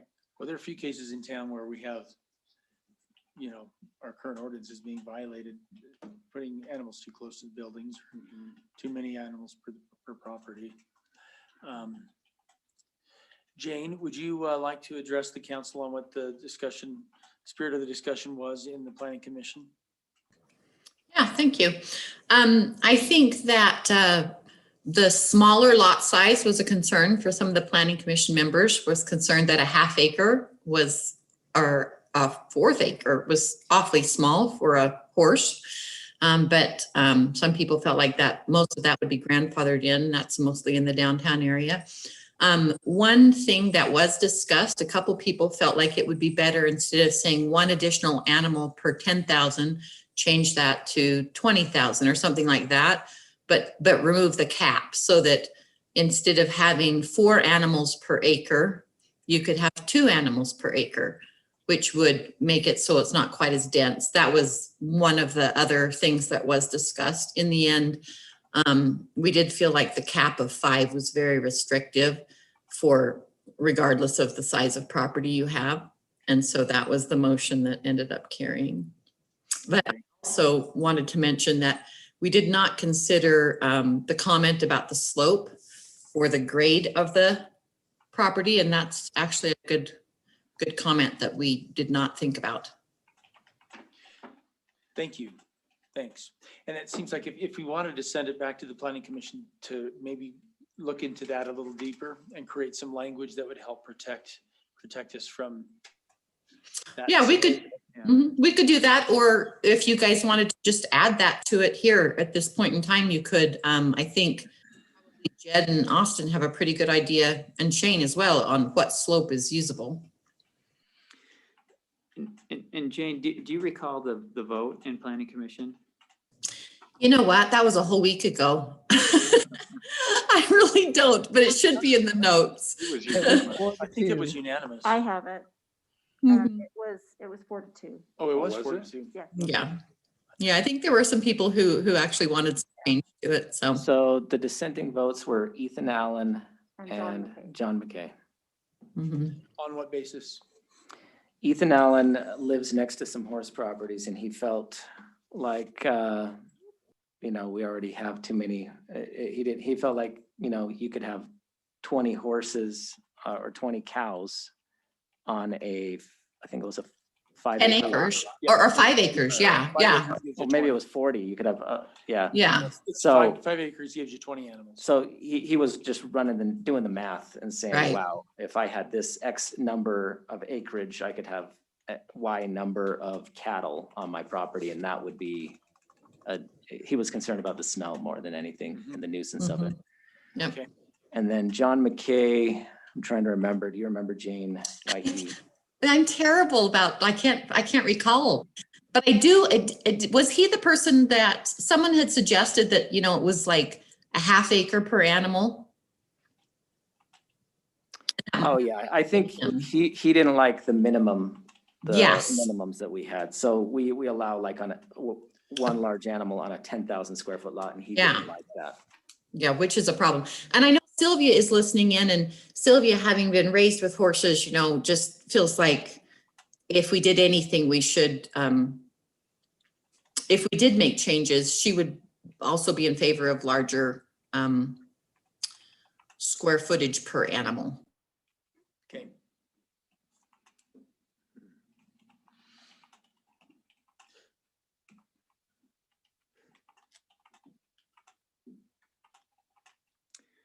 Well, I wonder, I think we could benefit from like city engineering guidance on what might be an appropriate slope to keep cattle or horses on.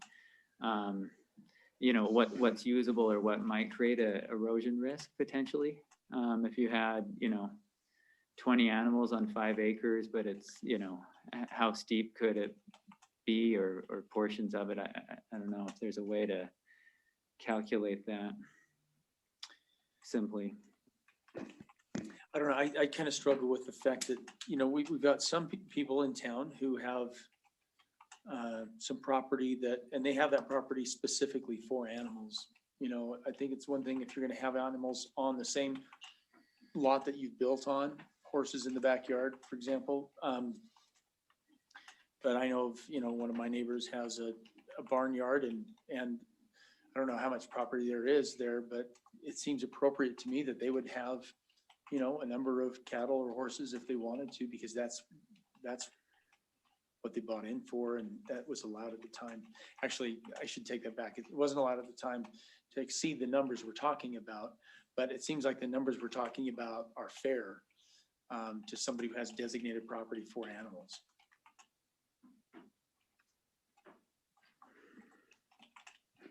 And I think that was the general conclusion, is that there's a lot of people who would be grandfathered in on this. It would be, you know, at what point would we change it? And so the majority of people felt, as you said, 4-2, ended up thinking, you know, probably cap is a good thing to remove and status quo. So how does Bridle of Hope, for example, comply with our current ordinance?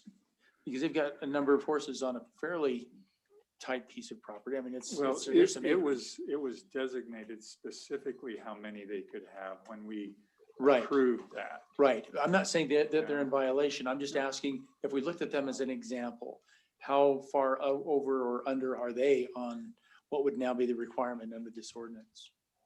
Yeah, I don't recall how many acres they had there. Well, so they do have, if you look at the parcel map, maybe you could see they do have a couple of different Right. parcels that then you could do 5 on this one, 5 on this one. Sure. 5 Right. on that They've got, I one. think they've got 3 sections to their property overall. So that's the technicality of this. It's like, it's all Yeah. the same place, but they have Different 4 lots. parcels. I mean, down on 8 South, there's one guy who has 6, Bex has a 1-foot strip, the whole length of his place that is deeded, and another 10-foot strip, the whole length of his place that has a deed. He has 6 tax notices on that one piece of seemingly one piece of property, but It's really 4 pieces. they're 4 pieces. So there's sometimes somewhat a technicality in some of this as it pertains. So I'm sorry to jump in and answer your question on Bridle Up, but that.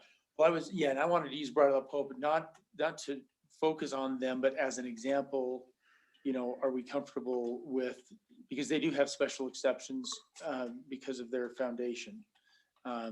But how does that look with our current ordinance versus a new ordinance? Because to me, it seems appropriate that they have the number of animals that they do, because the property's built for it. They have their stables, they have places to exercise the horses. So if somebody else duplicated that same situation in Alpine, you know, how do we feel about that as it would comply with the ordinance?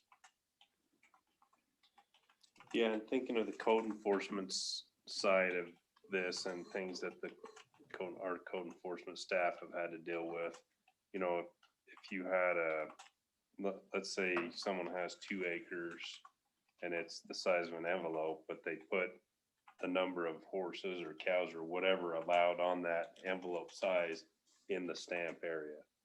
It's kind of a concentration issue when you get in some of these subdivisions and different things like that.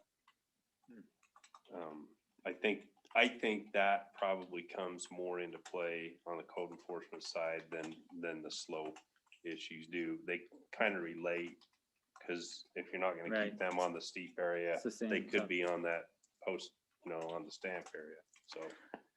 So just using that Mayor, as- if I may, with regards to the slope, we have had someone in town who has kept cattle on a fairly steep piece of property, the Zolman. Shane, I don't know if you have any idea of the numbers that he was running on that, but There's some grade to that too. that was some significant grade to that property. So, that's, I mean, just because it's steep, I don't know if that rules out the fact that you could run and have animals on it. You can, but I think Greg made the point earlier, there is an erosion issue there that potentially, that if you put a crowd of animals up on a steep slope, you're gonna have some issues there.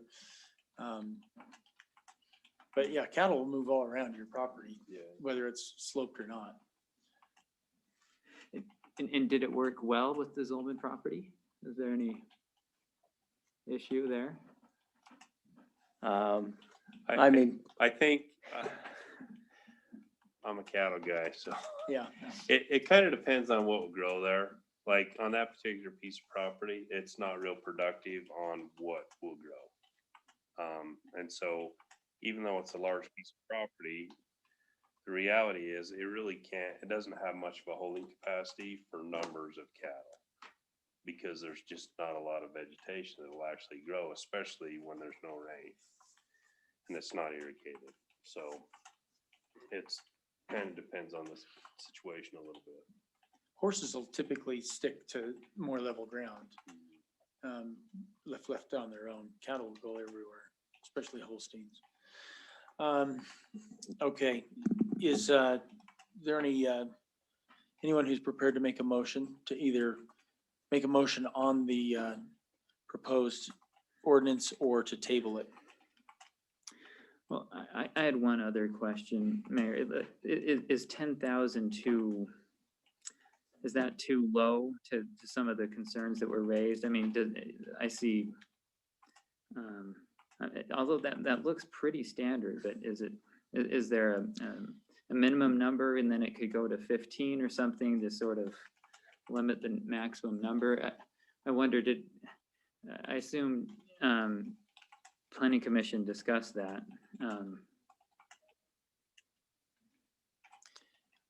I don't know, Jane, if that, Well, if you look at Draper, for example, they have a minimum lot size of 20,000 square feet for 2 horses. So essentially it's 10,000 square feet per animal. But in order to get started in the game, you have to have 20,000 acres, or I'm sorry, 20,000 square feet, which is half an acre. Yeah.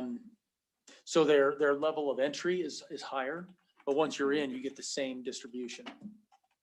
right, and Highland looks like it's higher even, 30,000 for 3 is a starting point.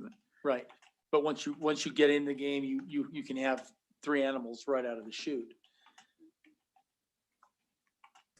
And what do you guys think about, the only 10,000 acre lots that have that is a right downtown area, and a lot of those people have had that for a really long time, and would they be grandfathered in? It'd have to be grandfathered, I think. That was a point of discussion as well. Yeah, I don't But think if I've can got a write question that with the grandfathered in, if they get it, but once the property sells, then that grandfather disappears, correct? That's correct. Yeah.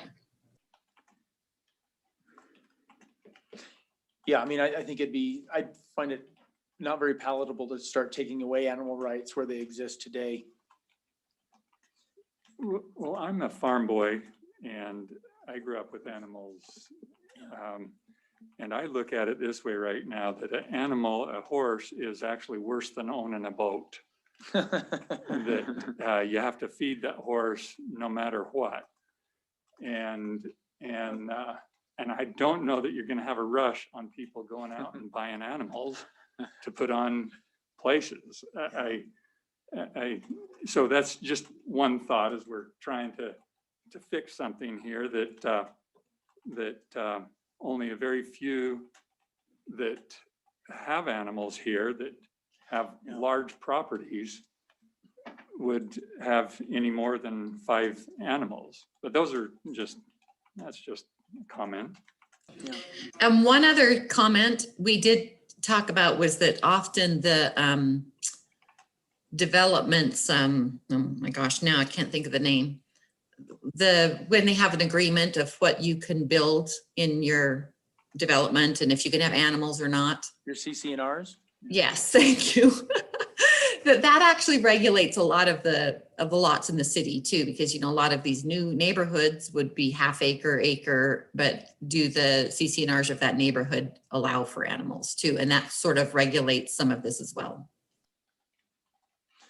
Yeah. I mean, there's not a whole lot of land left in the city now that would be considered agricultural. So I think we're talking about a pretty small percentage of the city. And to Carla's point earlier, you know, there are some people who live near those places now that don't like the smell. I'm a farm boy too, Lon, and my family thinks I'm weird because I like waking up to the smell of manure. It makes me feel like I'm back in my origins, but some people don't like it as much as I do. But there's also the argument that those homes were developed after the landowners, after the farmers were there. In other words, it's hard sometimes to tell people that they've got to stop doing what they've done for years because somebody new moved into the neighborhood. I know that's not necessarily the case that we're talking about, but I'm in favor of maintaining the rights of those people who have animals. Yeah, well, current code also says that owners, such facilities shall be maintained in a clean and inoffensive condition.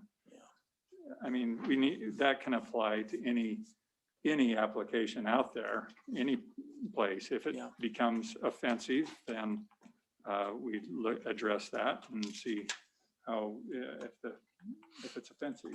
Yeah, I know that the Williams do have a bunch of extra trash cans that they haul the manure out every week. I mean, a lot of extra trash cans that they pay for, and it goes out.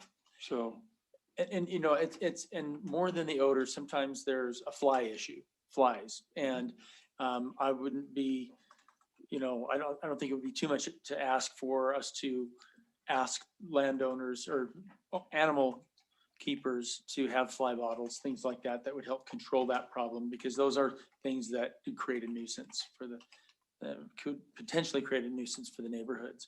But I really love that I can drive around town and see animals and see some level of agriculture in a small town like this that has a history of it.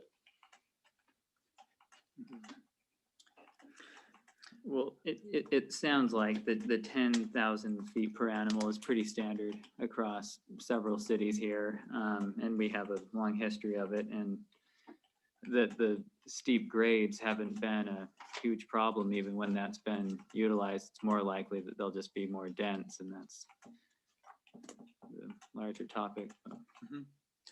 So would council prefer to hammer out some language tonight and that would accomplish what we're after, or would you like to send it back to the planning commission to have them reevaluate some of the items?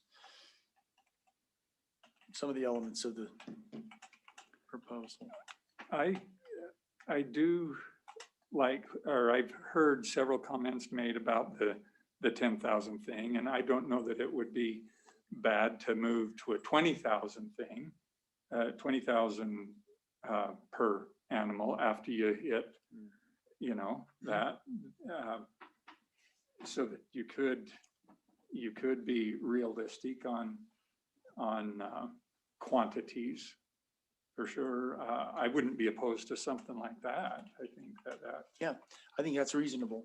Again, still give them, people would be grandfathered in, but for future, it could still give them, you know, what did we say on a 5 acre was 20 animals. 20. So if you went to pushed after an acre, I know there was one town that had Lehigh, I think no limit on 5 acres or more. So if you, I don't know, I guess, That could get out of hand. yeah, could get out of Yeah. hand. But I like, you know, Draper and Highland who have a higher minimum than we do, but then it levels out once you're there to that 10,000 square feet per animal. Does any animal under our current ordinance, does any animal qualify? In other words, could I only have 3 goats on 30,000 square feet? We're not. yeah, Smaller animals are treated differently. So horses and cows are classified the same per our ordinance, and then goats would have their own numbers. I actually found a goat in my house when I was building it. I went over to check on the job and there was a goat wandering around in my framed house. Yeah, me too. I thought that was pretty good. You did too? This one was dragging a cable and got stuck, so it was stuck in my house. He came in to rip off your copper. Yeah, that was our entry into Alpine, is we found a goat in our house, and that was kind of an awesome thing. Okay, if anybody's willing to make a motion, we'll hear it. Just trying to calculate this.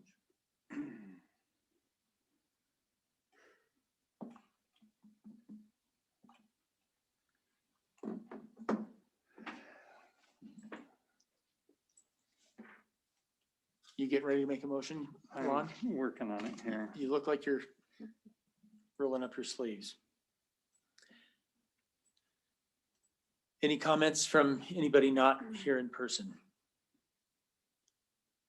Carla, Jason, or Jessica? Okay. I just think it's interesting. The only thing we're changing on this amendment is we're taking off, or at least the only thing that was presented to us by the planning commission is that we're taking off the maximum of 5 acres per lot.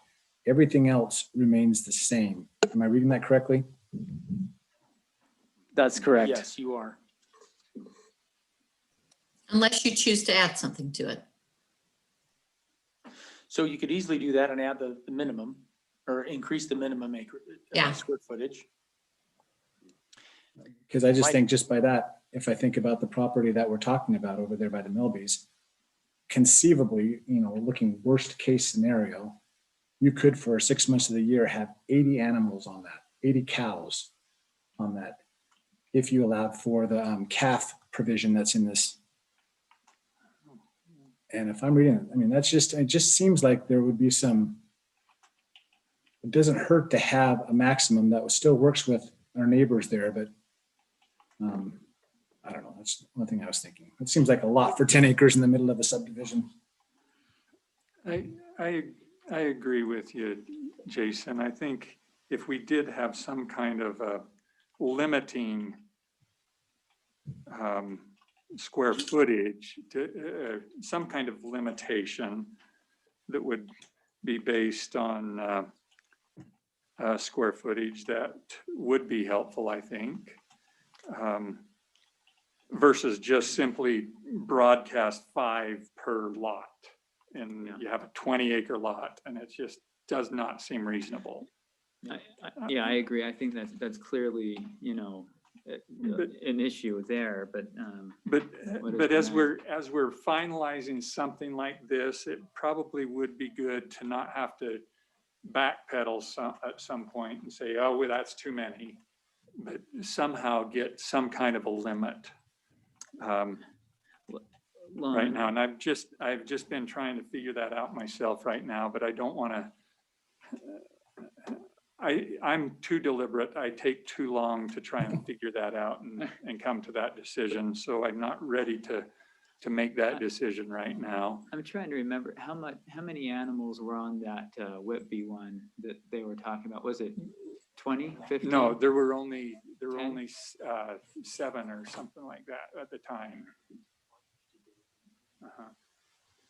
I think at the time they were having the concern, there may have been 10. I don't know. What was it, Austin? I want to say it was in between 10 to 15, actually. Okay. There were 10 and a donkey. Okay, 10 and a donkey. So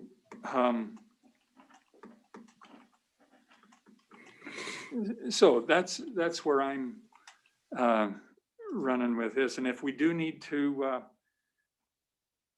have this hashed out a little bit more, I would be willing to make that kind of a motion to get some kind of limitation.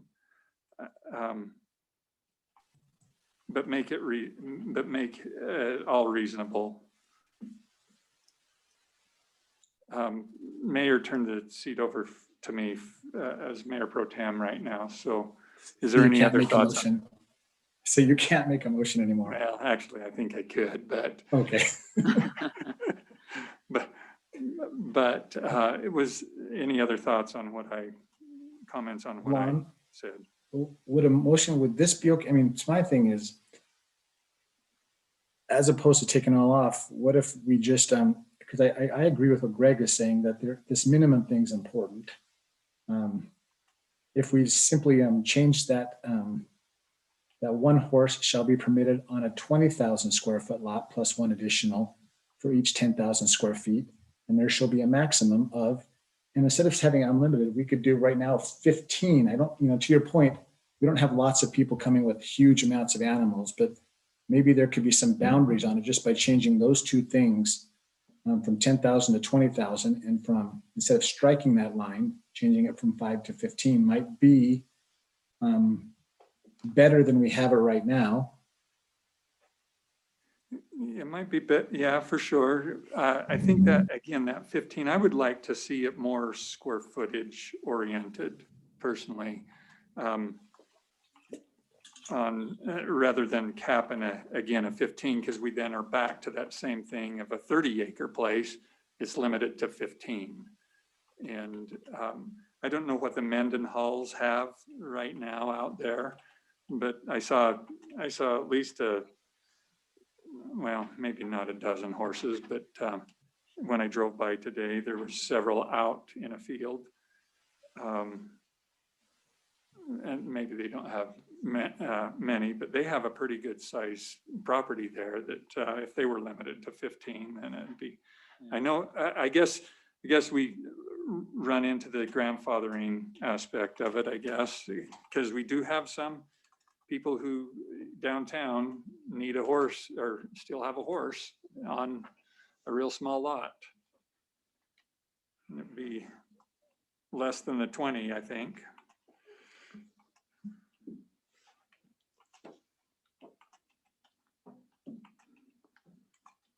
And I think that's a key point too. Is it a problem to have a horse in the quarter acre? Has that been proven to be a bad practice in this neighborhood? Well, when you when you talk about 75 feet away from any dwelling for a structure, for a house, what do we call it here? A housing animal structure. Then that's really hard on a quarter acre to try and fit that in. Yeah. We haven't had a lot of complaints about it over the years, that being said, but you could say that people, as they move into that area of town, they kind of know what they're getting when they move into that area, Yeah. because that's the way it's always been. To a lot of people, that's part of the charm. Some people, it's not. Yep.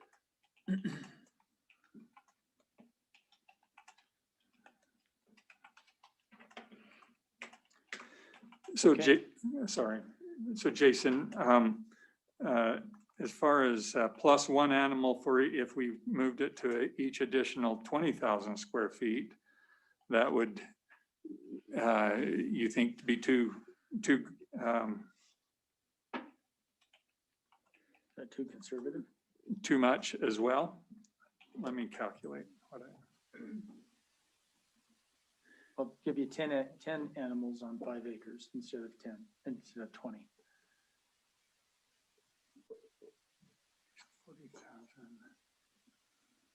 40,000. That seems close. And you could maybe go in between there at 15. I suppose.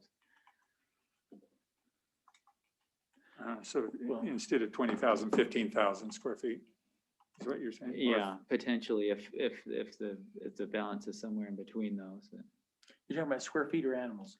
Or- square feet. Okay. Yeah, square if feet you- would give you 15 animals, I think is what you're saying, versus 20. 15, is that, I think He was saying- 15,000 square feet. yeah. Yeah. And on- like I said, that's what I was trying to calculate. So 40. Well, you'd like get less than, Divided by 15. Yeah, that's 13.3 animals on that, if you went 15,000 square feet. yeah. So, yeah. That would cap it. I mean, that would give you a cap. Give you quite a few more than you'd have today, Correct, but not limitless. correct. Okay. And Lon, were you talking about a minimum lot size of 20,000? Yeah, well, And so that's what I heard Jason saying. I'm not opposed to that if some of the old timers that still only have a quarter acre lot and have an animal want to keep an animal, you know? Because we will have a concern with the old timers saying, you're just running me right out of town. No, Lon, because of the grandfathering clause, this doesn't apply to them. So you don't have to think about them. This is only applying from going forward from this point on. So if they sell, the buyer. So if they're old timers, they already have the right and they'll continue having the right. Mhm. This isn't infringing on their rights to have an animal. But yes, once they sell their house, then they can no longer have the right to have an animal on a On quarter 10 acre. If we change it to 20,000. Yeah, and I think that's fair. Because I do too. it preserves the right of those who are already here. It gives notice to those who are coming that the same ordinance, the ordinance would limit them. And they buy under that agreement. Typically, people buying a small lot like that are not gonna be buying it for animals anyway, if the property does Yeah, exchange hands. I do know that, I just talked to one lady who bought a half-acre lot that is bringing two horses in, Mhm. and she moved from Park City here because the ordinance, she moved here specifically for that. Interesting. And it's like, and she is too, though, having a difficult time fitting a structure, you know, a barn somewhere that's 75 feet from her place, from the neighbor's place and that. Yeah. So, but she came here specifically for that. There was a realtor about a year and a half that was advertising horse property at Alpine because our laws and our ordinances were so loose with that. Yeah. So that's probably where she came. Yeah, just on that note, as the planner for the city, I do get those phone calls from realtors and from people looking to buy properties. And every so often I do get that phone call. So you're telling me I can have a horse down in downtown if I buy this old house? And yep, you can. And so I think that's been a motivating factor for people to move into this downtown area, actually. That's surprising. yeah, what's interesting though is and you buy any new acre, right? The CCNRs are gonna restrict Yeah. animals very often. Yeah. Unless it's older, so that's the real limitation. So we have 40 minutes to conclude our meeting. I would recommend that we make a motion one way or the other on this ordinance, and then move on with our agenda. And when I say one way or the other, either table it or amend the language so that it's something that you'd like to make as a motion and pass a vote. Would anybody be ready to make that motion? I'll move forward. Okay. I'll make a motion that we approve ordinance number 2021-05 with the following condition, that line 1, horses / cows, read 1 horse or cow and suckling offspring up to 6 months shall be permitted on 10,000 square foot lot plus 1 animal for each 15,000 square feet. So you're keeping it the same entry is 10,000 square feet, but it's No. more square footage than you would today to get the second animal. Did I hear that right? Yeah. Yeah. So you're keeping so we would keep the minimum lot size to 10,000 instead. Yeah. So Carla, I do hear what you're saying. I'm want to try and jump into the 20,000, but maybe I'll change it to be that then. Shall be permitted on a 20,000 square foot lot plus 1 animal for each additional 15,000 square feet. 2 animals would require 35,000 square feet.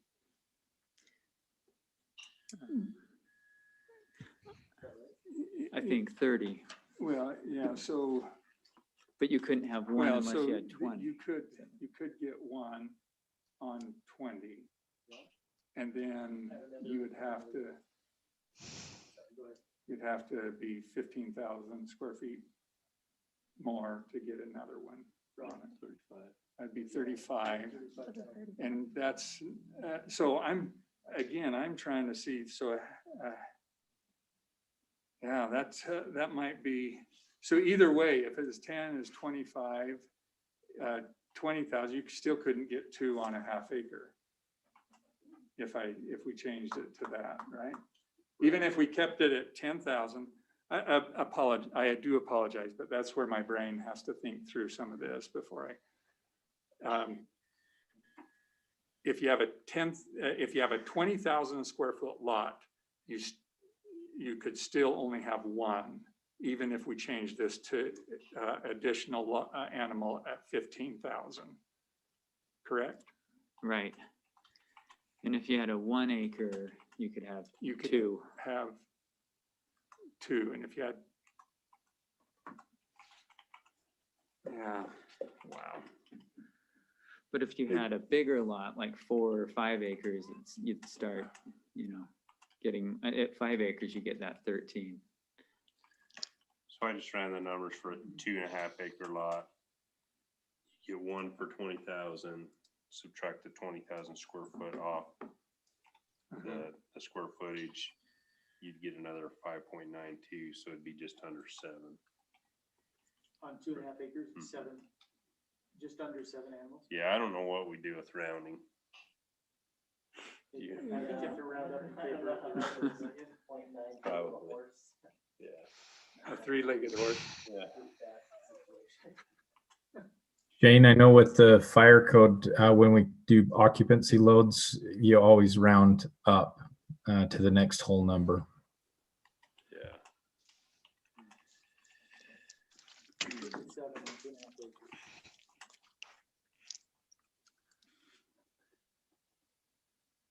As opposed to 5 right now, right? Max of 5. But then we'd keep going up on a 20 acre then. Yeah. 20, or let's just do this. I realize this is a lot of deliberation for this, but this is an important thing to a lot of people. You're on mute, Mayor. Pardon me? You're on mute. I'm sorry about that. What I said is, I realize we're taking a while to deliberate through this, but this is an important issue to a lot of people here in town. So I want to make sure we take the time to do it. And that's why I hate to be encouraging too much to make a motion to table, because I don't want to push everything out. But if we have any question or thought that we're not able to complete our thought process in this tonight, I'd rather not make a motion to amend if we need more time to think about it. So right now, we have a motion. If there's a second, it goes to a vote and a discussion. If there isn't a second, then it's dead. Can we proceed? No, I get that, Carla, but have you finished making your motion? No, I've changed my motion a couple times, Carla, I'm sorry. Yeah. And I just need more time to think through it. So I Okay. withdraw that motion. Okay, so the motion has been withdrawn. Do we have another motion by another council member? Otherwise, I'm going to make a motion to table. And I think you can. Mayor, I'll make a motion to table ordinance 2021-05 to allow more time to analyze the appropriate language. Okay, thank you. So we have a motion by Greg to table for further analysis. Do we have a second to that motion? Second. Okay, seconded by Carla Merrill. Any question on that motion? Okay, we'll take a vote. All in favor of tabling, say aye. Aye. Aye. Aye. Okay, that motion passes unanimously. Thank you for your thoughts on that. And we should have that on the next agenda item, or as an agenda item on the next meeting, Shane. Yeah. But I think that gives us plenty of time to come up with the I think verbiage we I'll be need. able to Okay. do Okay. something on it. So we need a public hearing on the next matter. We talked about this last meeting to accommodate a 1% pay increase on the Lone Peak Public Safety District, which just goes back to compensate them for a time where we moved off. We put off giving those increases because we were afraid that the revenues due to COVID would be lower. Now that we know that the revenues are actually as good or better, then we're going to discuss restoring that 1% to those people. And so Shane, Yeah, feel free and to. maybe what we could do is just real quickly run through the list of things included in this budget amendment. There's some other kind of house cleaning items, and then you could have the public hearing and then discuss and put it to a vote. So, okay, these are the items that are included. As the mayor mentioned, there's proposed 1% increase for Lone Peak Public Safety District employees. This would be the Alpine City portion of it. Highland has already approved through their city council, their portion of that increase. This would be funded this year with the CARES Act funds. There's also an adjustment showing the other CARES Act, the remaining CARES Act funds being spent on public safety wages and benefits. And then taking that money that was planned from property tax, sales tax to fund that, and funding some other, what I'm calling COVID-19 special projects. Like our city hall remodel, our audio visual system in this room, and some other projects. There's an adjustment in there to show a contribution that was made to the city that was not budgeted and planned for. And then the last item in there, and this isn't an increase in the budget, it would be absorbed in our current budget, but just out of transparency and everything, the same 1% for city employees. Because of some gaps in employment and different things, we analyzed it, and that just over 12,000 could be absorbed in the existing budget.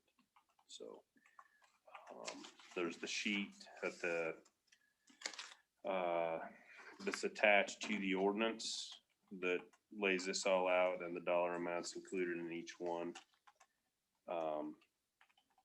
So if there's any questions, there has been a couple of little corrections made on the ordinance. In one place it referred to Exhibit A and another Exhibit 1, and so we made that correction. And the corresponding correction to the exhibit. We called it Exhibit A. Okay, so we'll have a discussion on this by the council, but first we'll have a public hearing for any public comment on this proposal. So I will open up that public hearing now. Do we have any comments coming in? Austin? We have 7 people watching on YouTube right now, and now's your chance to make a comment, I guess. And we'll allow, because there's a little bit of a delay, so we'll allow a little bit of extra time for those people to make any comments. There's nothing on our admin email at this point. Okay.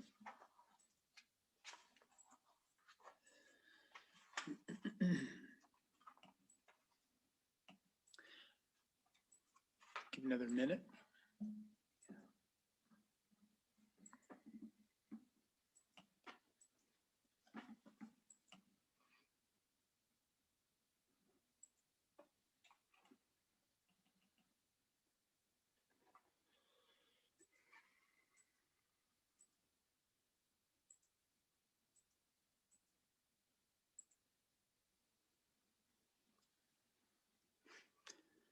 Okay, without any comments from the public, we will close the public hearing. And now we will have any questions by council. Any thoughts or concerns? I'll make a motion, Mayor. Yes, please. Yes, please. I move to approve the amendment to the year, the fiscal year 2020, 2021 budget as proposed. Okay, we have a motion by Jason Thielen. Do we have a second? I'll second. Thank you, Lon. So motion by Jason Thielen to accept, to pass the, excuse me, to pass the amended budget, seconded by Lon Lott. Any questions on the motion? I just have a question for Shane. He said that the increase would be covered by the CARES Act money. Is that, did I understand that correctly? Yeah, it's really just how we're funding wages and public safety this year. Because of the time restrictions with that, the CARES Act funds, it was recommended that we spend it on public safety, and then we're doing these other projects, like our city hall remodel is still not complete. Technically, if it was CARES Act funds, it would have needed to be completed by December 31st. Yeah, I understand how you're doing that exchange to make the funding work. So how does that then work for 2022?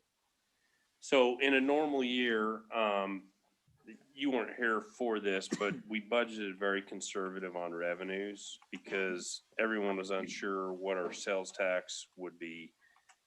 It came back much better than expected, but we had budgeted low. And so we would have had this 1% increase included in that budget had we been in a normal situation. But because it wasn't, we pulled it out. When revenues came in and everything looks good, then it's proposed that get put back in. So it normally would have been budgeted for in the normal budget process. Okay, thank you. Mm-hmm. Any other questions by council? Go to a vote. All in favor of the motion, say aye. Aye. Aye. Aye. That motion passes unanimously. Okay. Shane, would you like to start the rest of our discussion about the budget? Yes, so we just wanted to kind of scratch the surface on the budget discussion for our next, and this actually has an error on it. It should say fiscal year 2022 on the cover sheet. That's my fault. Just kind of scratch the surface on that, see if there's any budget priorities that the council has or any projects that you want us to be looking at as we kind of kick off preparation of this next year's budget. Typically, you know, we will have a few increases in personnel costs, occasionally some operations costs as well. So we try to cover those. On street maintenance, we've tried to put $400,000 to $500,000 into street maintenance every year. That's on the ground maintenance, so overlays, chip seals, seal coats, trip hazard removal, things like that. And then the last several years, to try to keep ahead of issues in our water system. We've tried to do a water line project every year, and they typically are in the roughly $400,000 range. We have one that we had the pre-bid on it today. We'll bid it out next week and bring it back to the next city council. We had half the chairs full out here, so hopefully we get a really good price. Seems like contractors are hungry right now. So we have another one that will come back. That's the 800 South project. Those projects are both in this current year's budget, but I'm just giving an example of what we have, you know, similar type projects. When we have done a project like 800 South, we've tried not to affect our normal street maintenance budget. So like this year we budgeted, I can't remember if it's 400,000 or 500,000. And then on top of that, we budgeted money to do that 800 South improvement project.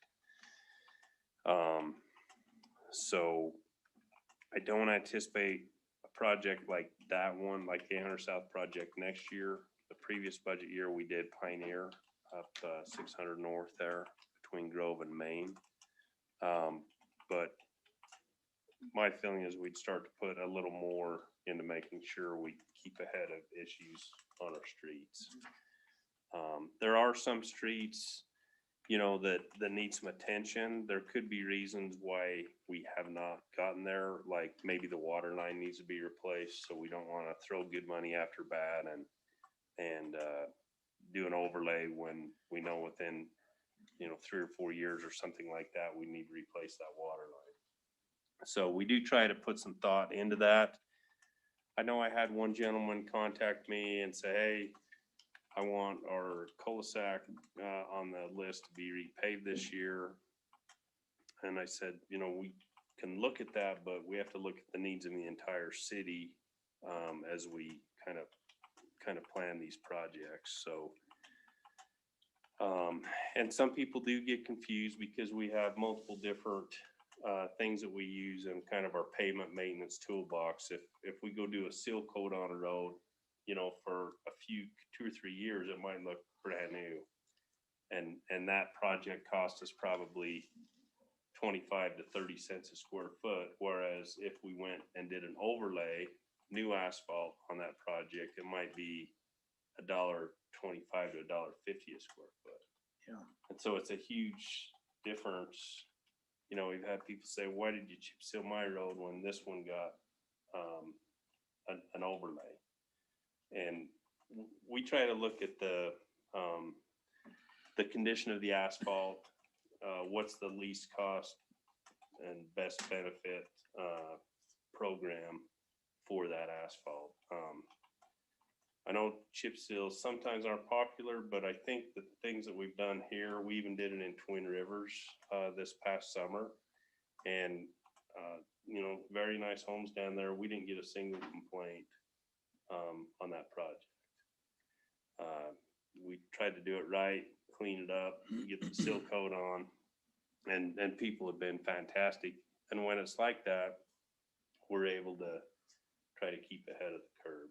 So we did have about, I think it's about $115,000 of additional annual revenue that's has to be dedicated to streets come in with this fourth quarter cent tax. And so that's helpful. We're trying to put that all on the ground so that we can keep our streets in good repair. Anyway, if there are projects that you want to talk about, you know, we do have some needs, like we've kind of scratched the surface on the fire station and what to do there. That's something that probably would roll into this next budget year. There's some planning involved and some decisions that need to be made and how it would be funded and those things. So that one should be on the radar. But as we go into future meetings, we'll come back with some suggested projects from our end, some needs that we see, we'd be happy to take, thoughts that you have and bring them into that mix as well. So there's a lot of projects still left in this current budget year, and some of those may kind of cross budget years. We had the Pioneer project last year, and then we had that situation there. We may need to make, in the end, a little budget adjustment for that, but we'll watch that and see. I didn't want to do it until we got this other project bid out on 800 South to see where we were going to end up there. So It would be nice if we could figure out a way to give neighborhoods a heads up that, it may not be this year. You're on mute, Mayor. Thanks, Jason. I'm just gonna stay off mute the whole time. Some people wish I would stay on mute the whole time. I guess what I was trying to say is that I think it would be nice if we could figure out a way to notify neighborhoods that their street or their neighborhood is on a list. It may not be immediate, but in the future, within the next 3 years or whatever that is, to just kind of address the issue before the questions start to come up and give people an idea that, okay, well, I'm going to get a new street or an overlay or a chip seal in the next X number of years. Just to kind of give people a better idea. Yeah, and maybe, it's hard, it's a little tough to get too far out there. Sometimes we'll have a really cold winter, and that can affect one road in a way that it doesn't another. And so some of those things, priorities get changed and things. But if we tell them in a way that this is kind of a tentative plan, I could see us coming up with maybe a 3-year plan or a 5-year plan or something like that we could give people an idea of what we're looking at. Yeah, maybe not notify them directly, but make it available on the website, something like that, so that people just have more information. Cut down on the complaints and create some expectations. Shane, when is Lakeview Drive slated for some kind of maintenance? Actually, one of the contractors that was here for our pre-bid meeting today asked that question, and they've been very patient up there. It needs some attention. But I told him it is on the radar here for the next couple of years. Okay. So, yeah. Okay. I have a couple of things I'd like to talk to you about privately on the budget. Maybe an idea, we did this 2% pay increase and an additional one, but with the cost of things, it may be worthwhile just doing a benchmark across just to make sure everyone's in the right place, because things have gotten a little out of control in this county. Sure. Yeah. It could be a useful analysis. Okay. One thing I did not mention, we've talked about some of these trails, like up in Three Falls, the additional trails, and we're trying to work to get some estimates on that. So that's something that could roll into that next budget year as well. We don't have those costs yet, but we are trying to work towards that. Now that we have a trail committee, we should be able to come up with those a little bit more efficiently. This isn't a large budget item, but when we come into town, the roundabout just needs a facelift, maybe some fresh mulch. Yep, and that's actually on the list. Okay, good. Okay, those are my 2 things. That's close to one of my items as well. That will happen in this budget year. Yeah. So. Yeah, and there are some things that we've talked about in the past and approved and never really quite did, that I'd like to talk about doing. And a lot of that has to do with the beautification of downtown, making it. Yeah, and I know where the mayor's going with this. So one project that we have in the budget for this year that we hope to hit as soon as weather permits in the spring is redoing the sprinklers at Legacy Park. And at the same time, putting in some electrical so that when we do our Christmas lights and things, we're not having to run so many cords, and it'll just be a safer, better situation. But as part of that, we wanted to look at plumbing, some of the plumbing stuff and flower baskets. Good. So. I mean, I spent some time in places like Vernal and Roosevelt and last summer, and I always had this image in my mind of those towns that they probably weren't very attractive. When I got there, I couldn't believe how pretty they were just because of the flower baskets. And I'm not saying that's a top priority of the city, but I do think it's come to me often enough, people are concerned about the look and the appeal of downtown. I really do believe that would have an impact. And, you know, whether it's plumbing that we build into the system, or we hire a high school kid in a cart running around every day to water them, I think that's something worth looking at. Interesting, Mayor. I went to Vernal and drove those same streets and had the exact same thought. And Did you? Yeah, and I thought, you know, Yeah. it's, you know, has a huge impact. And It really does. You know, you wonder if we could do it. I think they have I saw them, went go down with a little water truck and Yeah. each morning. Yeah. Yeah, and It's amazing. we actually contacted them, and it was probably before you were on the council. We asked how much that cost them a year, and they're like, you don't want to know. Anyway, it was over $500,000 Yeah. for Vernal, and it is awesome. I mean, I've been there. I go there every summer.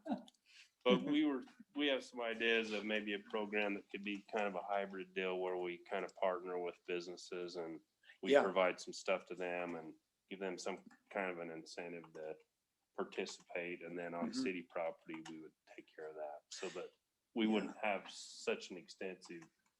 Well, and I think project our to main go. street, our business corridor is so much shorter than Roosevelt's. You know, it goes on for probably a couple of miles, whereas ours is a few hundred yards that we could, I mean, and I think just doing a few hundred yards would make a big impact. But it's something that I think the community would like to see happen. And I think it's something that's feasible for us. I like your idea of bringing business into it and getting some co-ops going. Yeah, for our section, we would try to do it so it's automated, like Legacy Park, so that it's low labor, you know, so that would be our goal. Yeah, good deal. Any other questions for Shane on the budget? All right, let's move on to the last item on our agenda. We've got 15 minutes before the meeting has to wrap up. So, Chief, are you out there? Reed? I am, yes. Sorry, I was Good. just getting off of mute. Great, thank you for joining us. Reed has a few ideas for creating that barrier that we've discussed in previous meetings at the end of Moyle Drive and at the bottom of, and at the top of that dirt road where we could start enforcing our no motorized policy. And so, Chief, you've got some good stuff to show to us. Do you want to take the floor? Sure. And you'd just like me to reference the information I sent to you, is that correct? Yes, please. Okay, perfect. Wait, unless you have anything else, Chief. I mean, yeah, but certainly cover that. No, I maybe just would preface it with anytime we make any sort of encumbrance or obstruction for us as far as response, my genuine concern is just what impact that has to us as it results to with response time and things of that nature. I think I've expressed that previously and just wanted to make sure that was understood, I guess, from that perspective. As it relates to, I guess, a previous meeting, we had kind of a staff meeting with the mayor a couple of weeks back, looking at, I think, the concerns that have been very well expressed by council and some of the staff as well, with just the traffic traveling through there. I understand the concerns and challenges, and just am trying to do my due diligent part of representing the public safety side of it. That said, the ability to place gates and or any other encumbrance on a fire access road, in the fire code, the authority falls to the fire code official, which in our community is we don't have a fire marshal per se, and so the fire chief fills that role or their designee. And so looking at that, tried to look at some of the options that are I guess palatable and the least invasive as far as our response is concerned, but also trying to address what needs are there from a perspective of keeping the traffic out of the park. I looked at the section 5 or 503 of the fire code, which addresses obstructions, gates, barricades, and openers, and so trying to be in concert with what the code essentially allows us to do. I came up with really 5 options, and they're from, I guess, least invasive from a response perspective to the most challenging for us. I looked at flexible bollards. So they're basically posts that are placed at the end of an access road with the intent that they would keep traffic out. They are collapsible in nature, meaning so as a vehicle was to approach it, particularly a large vehicle like a fire truck, they can essentially run over the bollard and then it will pop back up into place. The one that I referenced in the information I sent to you, Mayor, is a company out of Europe. There are comparable ones in the United States as well, but the intent behind that is for, I guess, for the general public, it appears that it's a barricade or a barrier, but it can be driven through or over, and the intent is that they would pop back up. That would be, I think that would deter most of our violators, if you will, because they look at that bollard and think that that's where the road ends. But it does provide us a situation where we can get through there and not slow our response down, essentially. Shane and I talked briefly this morning about this option, and there is some concern from a snow plowing perspective of we'd have to figure out how to remedy when you plow up to the bollards and wouldn't want to take the plow across bollards and things of that nature. So it may require some additional maintenance, whether that's them pushing it out of the way prior to coming up to the bollards, or it's mitigated with the front end loader or a backhoe to move the snow pile out of the way of the bollards. That's something that is probably up for discussion and would be, I guess, considered a con when we're looking at the pros and cons of this option. As it relates to, I guess, our next best option would be a swinging or sliding gate with a siren controlled or operated sensor. We have used those before.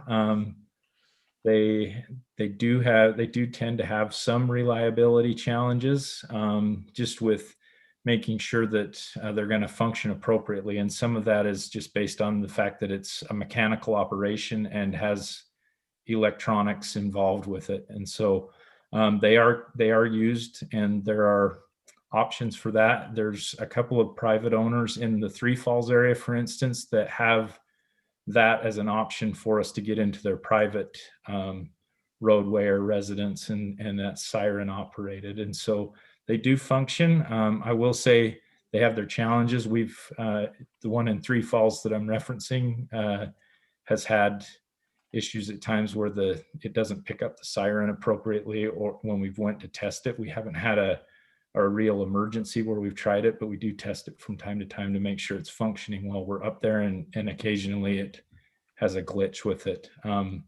That's a problematic situation, I think, for and is a concern for us, but certainly just want to give full disclosure or awareness on how that would operate. The third option we looked at is similar in nature, an electronic controlled swing or sliding gate with in it, instead of the siren operation, it's a radio click to enter. And so it's tied to our radio frequency on our 800 megahertz radio. And we would simply make a click or a double click on to key the mic. And that is what activates the opener. Again, relying a little bit on the technology and the electronics to make sure that happens. In both option 2 and 3 there needs to be a mechanism to where if the electronic device fails, that we can get out of it and manually open the gate. So whether that's pulling pins or, yes, go ahead. Oh, I didn't mean to interrupt you, but when we talk about the radio frequency activated gate, how does that impact our neighboring communities if they come to our aid? Like if Lehigh drives a fire engine up there, are they on the same frequency? So generally what you end up doing is picking a channel that's not one of your main channels. It's like an event channel or something like that.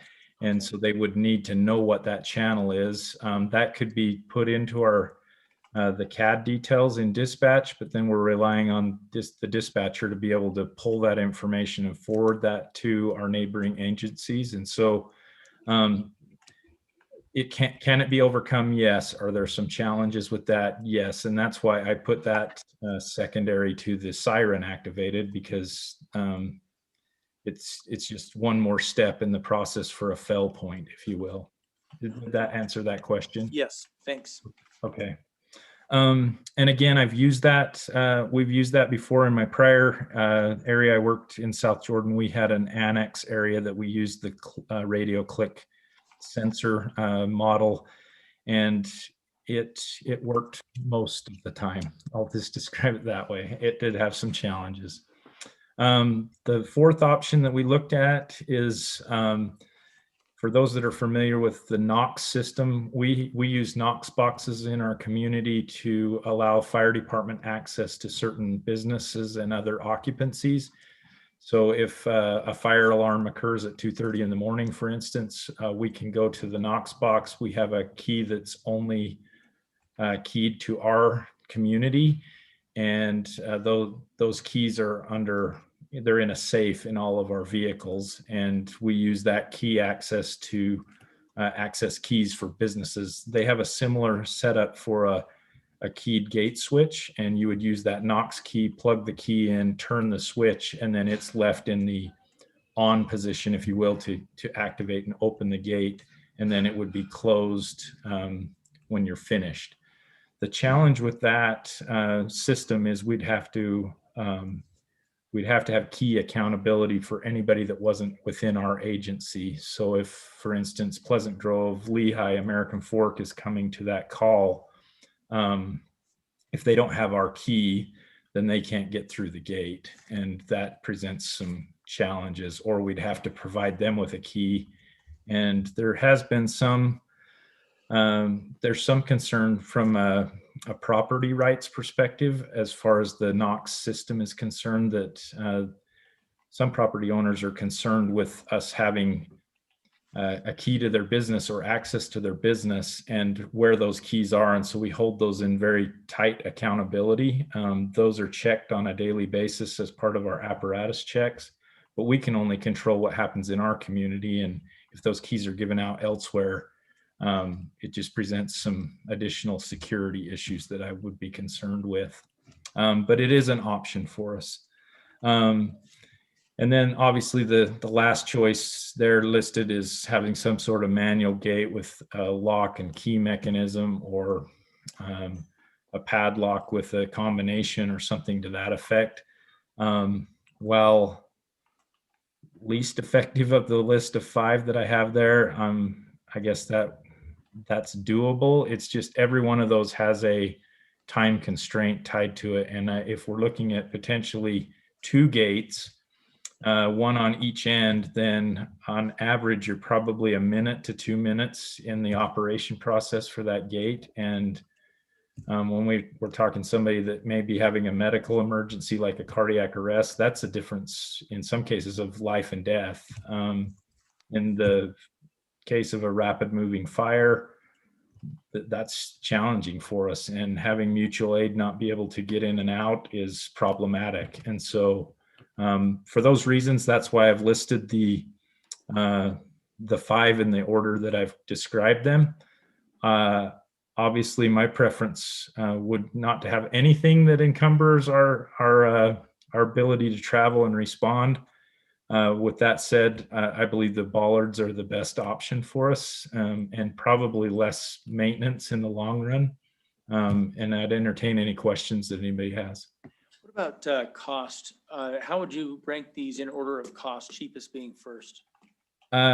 Great question. I think a lot of it has to do on how how elaborate we want the gates to be if we go a gate route. I personally believe the flexible bollards still falls into the cheapest category there. Okay. And especially when we look at maintenance and other things of that nature.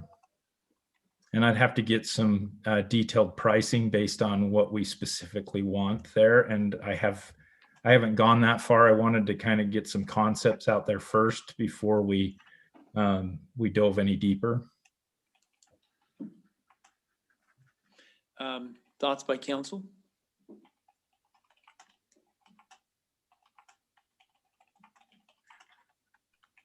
I'm wondering if you're looking at doing the two locations, if bollards in one location and then one of the gate options in the other, so you don't have the potential of the two slowdowns or two,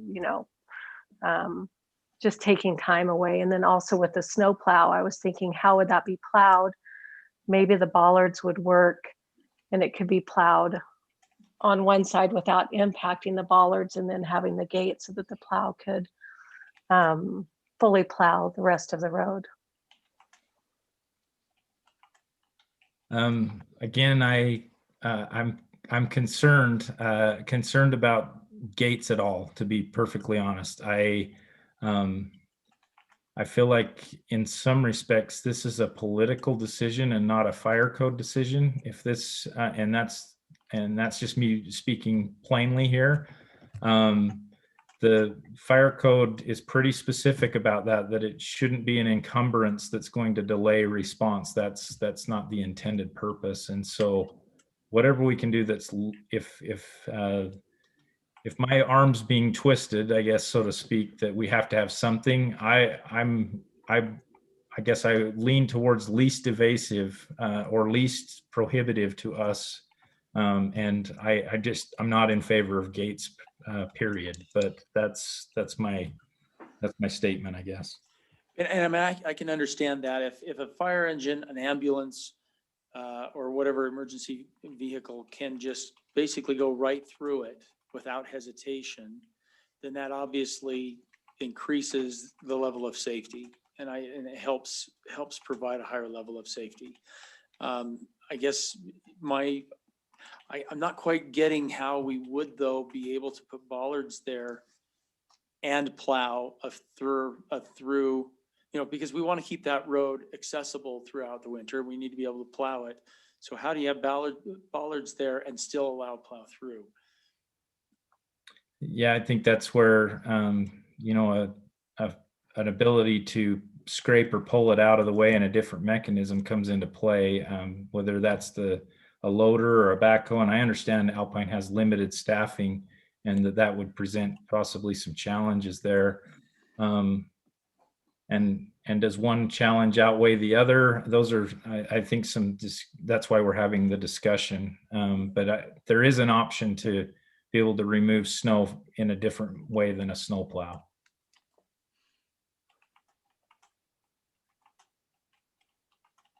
Jason, do you have any thoughts? Just two questions. What are we doing? Just remind me what we're doing on the bottom of the Three Falls secondary access. What are they putting there? To date, we've we been have not had talking about anything is- proposed. Sorry, Shane, I didn't walk on you there. No, it's good. One's A and one's B, and we have to deal with both of them. So Say that again. I didn't. we need to deal with both of them, actually. We didn't get down to specifics of what would be on the Three Falls access. So I believe in the motion or something, it said something with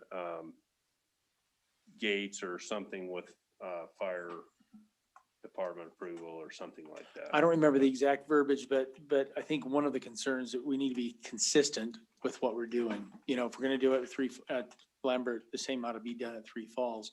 I don't know if that necessarily means that we have to have the same type of barrier, because circumstances may make one more appropriate than the other. Yeah. Mayor, if I may, do we need a motion to continue going past 9? Yeah, I'm glad you brought that up, because I thought about it about 10 minutes ago and then I forgot.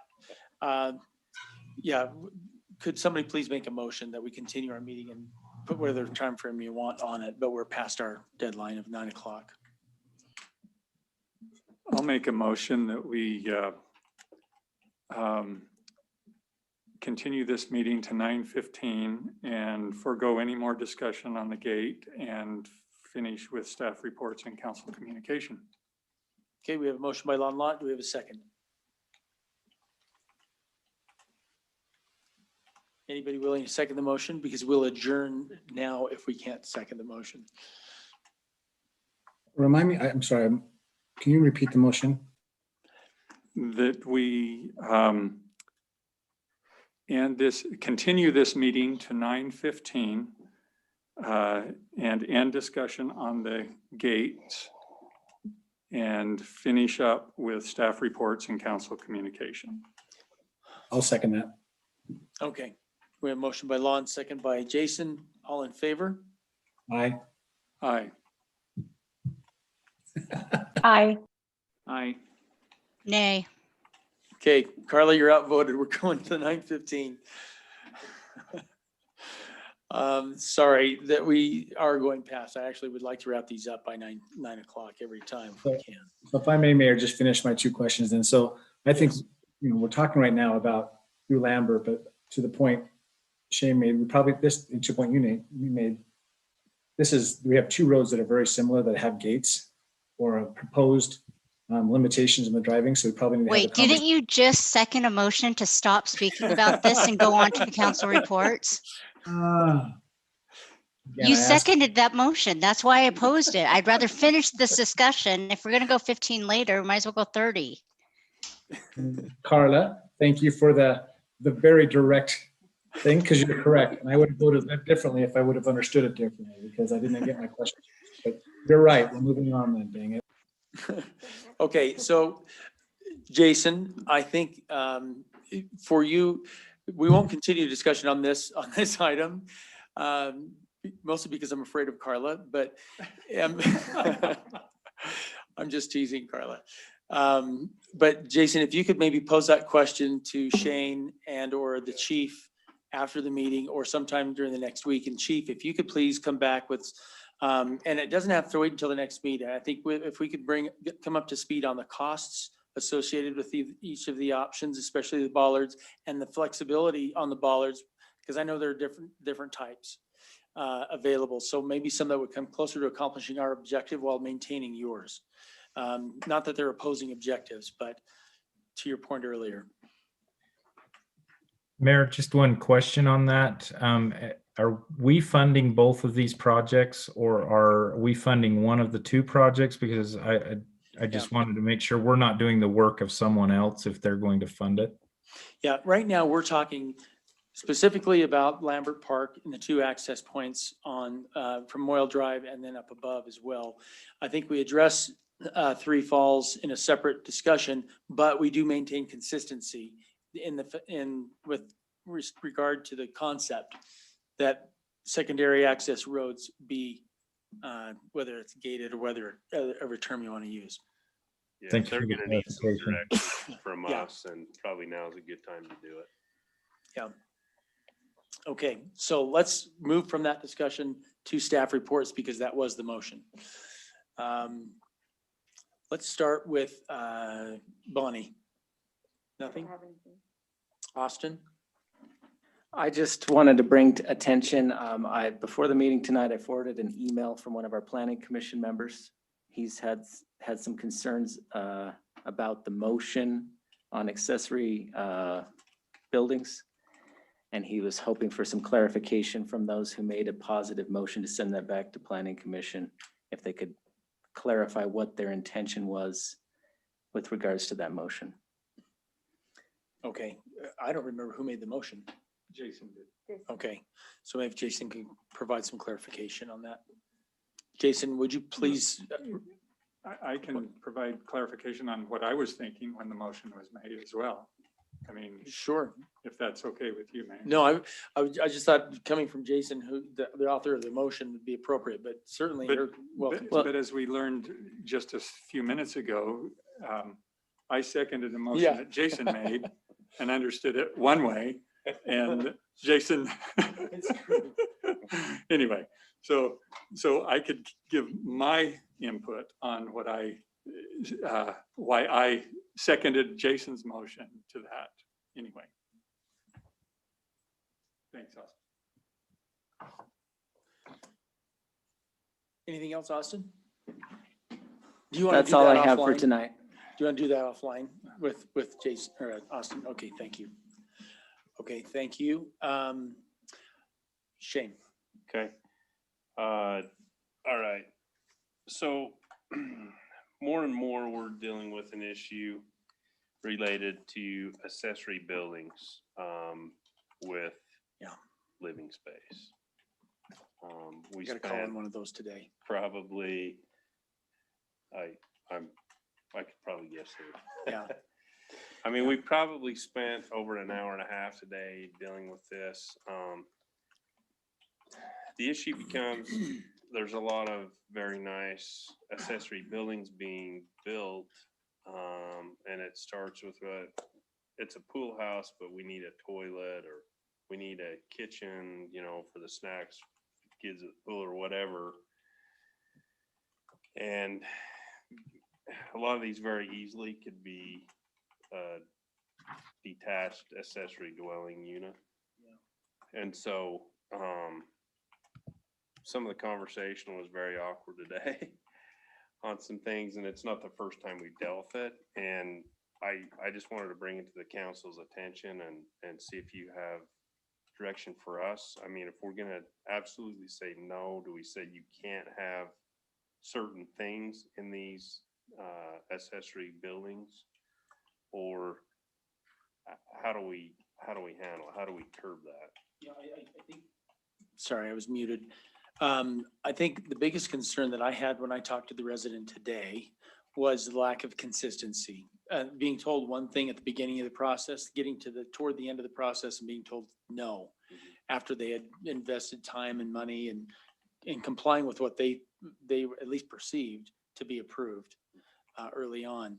So I think number one, and this goes for everything we do, we should be really consistent in how we address it with a citizen. And we need to make sure we're giving the right answer first, as opposed to saying, oh, hang on a second, we made a mistake. And obviously we're going to make mistakes, but we've seen that happen in the past where it's cost us with the subdivision up on the East Bench with the approval of height variances.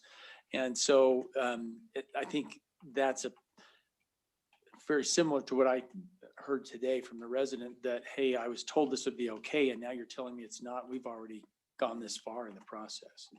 So that, and I don't know how accurate that is. I mean, in fairness, there's some accuracies and some inaccuracies. Yeah. I mean, just, we have had a change in legal counsel. So there's, differences there. We do strive to be consistent. This person did bring up a situation where she felt like we approved a very similar thing. Well, when we go and look back and find out that accessory building flunked the 4-way and they've never called for another inspection. Oh. And we only see, it might come in as a utility room and end up being a bedroom, on the plans. In fact, they actually put a plan right in front of us, said, well, same contract, we just built this one 4 blocks away from here. Well, it didn't say bedroom, it didn't say kitchen, it didn't say living room. And so there's a lot of differences. I know a few years ago, we talked about the possibility of a detached accessory dwelling units.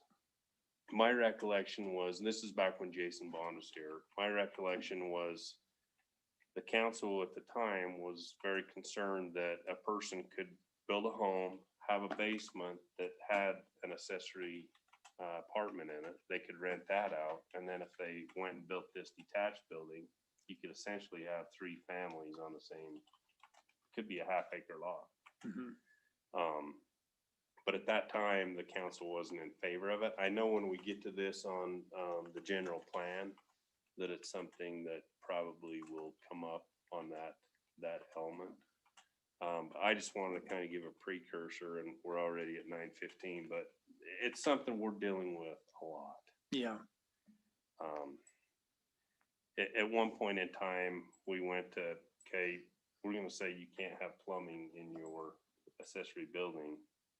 And that became very awkward as well. Yeah. You know, guy has a wood shop and wants a toilet out there, a sink, and you tell him he can't have plumbing in his building. So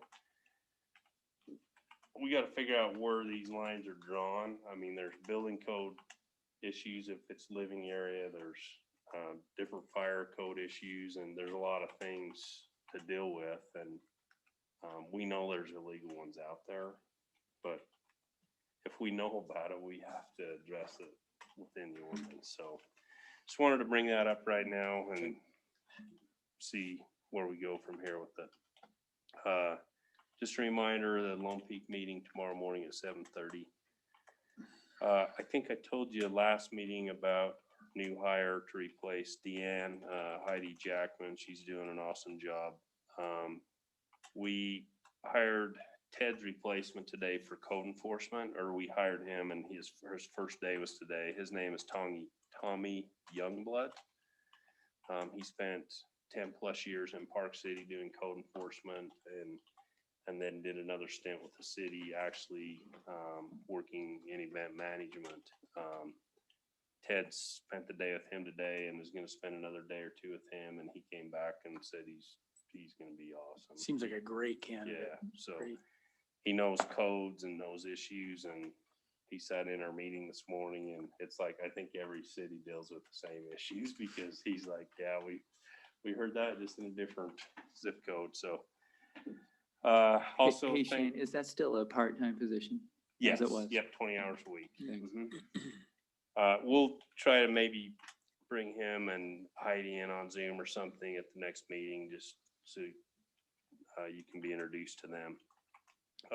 We'd just like to thank the Alpine Youth Council and Jason helped coordinate this. They came and helped do a bunch of cleaning on our back part of our city hall here. Post remodel, it was a mess. Thanks to them. We talked about the roundabout update. Just Jessica brought this up, but I thought of something after that discussion. When we had to switch lighting contractors for Christmas lights this year. When they gave us the proposal, they also gave us a proposal to update the landscape lighting in the roundabout. It's the original lighting and it's broken and it really needs to be replaced. I mean, is that something the council would support if Yes. you know, if we could afford it? Yeah. Okay. Yep. We'll look at that and bring some costs back. And then I've been every Monday when I don't get interrupted, I've been on the Legislative Policy Committee sessions, and there's a lot going on in the legislature. There's one that's really bad for us. Yeah, It's up there's a few, and I mean, the leaks, basically what they said is municipalities and governments are being attacked. Yeah, that's been consistent for the past few years, but this Yeah. might be the worst year of them all. Yeah, I mean, there's a bill right now that would allow a contractor to hire a third-party inspector to come and just cut the city right out of the process to do their own inspections on homes and buildings and C of Os and everything. And that's just an effort to hurry up construction and lower the quality level overall. Yeah. And there's a contractor that's working in Alpine right now that I just found this out, that he says he's had no issues in our city. I think it's probably some of these Harrimans and fast growing cities, maybe Saratoga or something like that. Real slow. Where they're a little slow and that's what's causing the problems. But Yeah.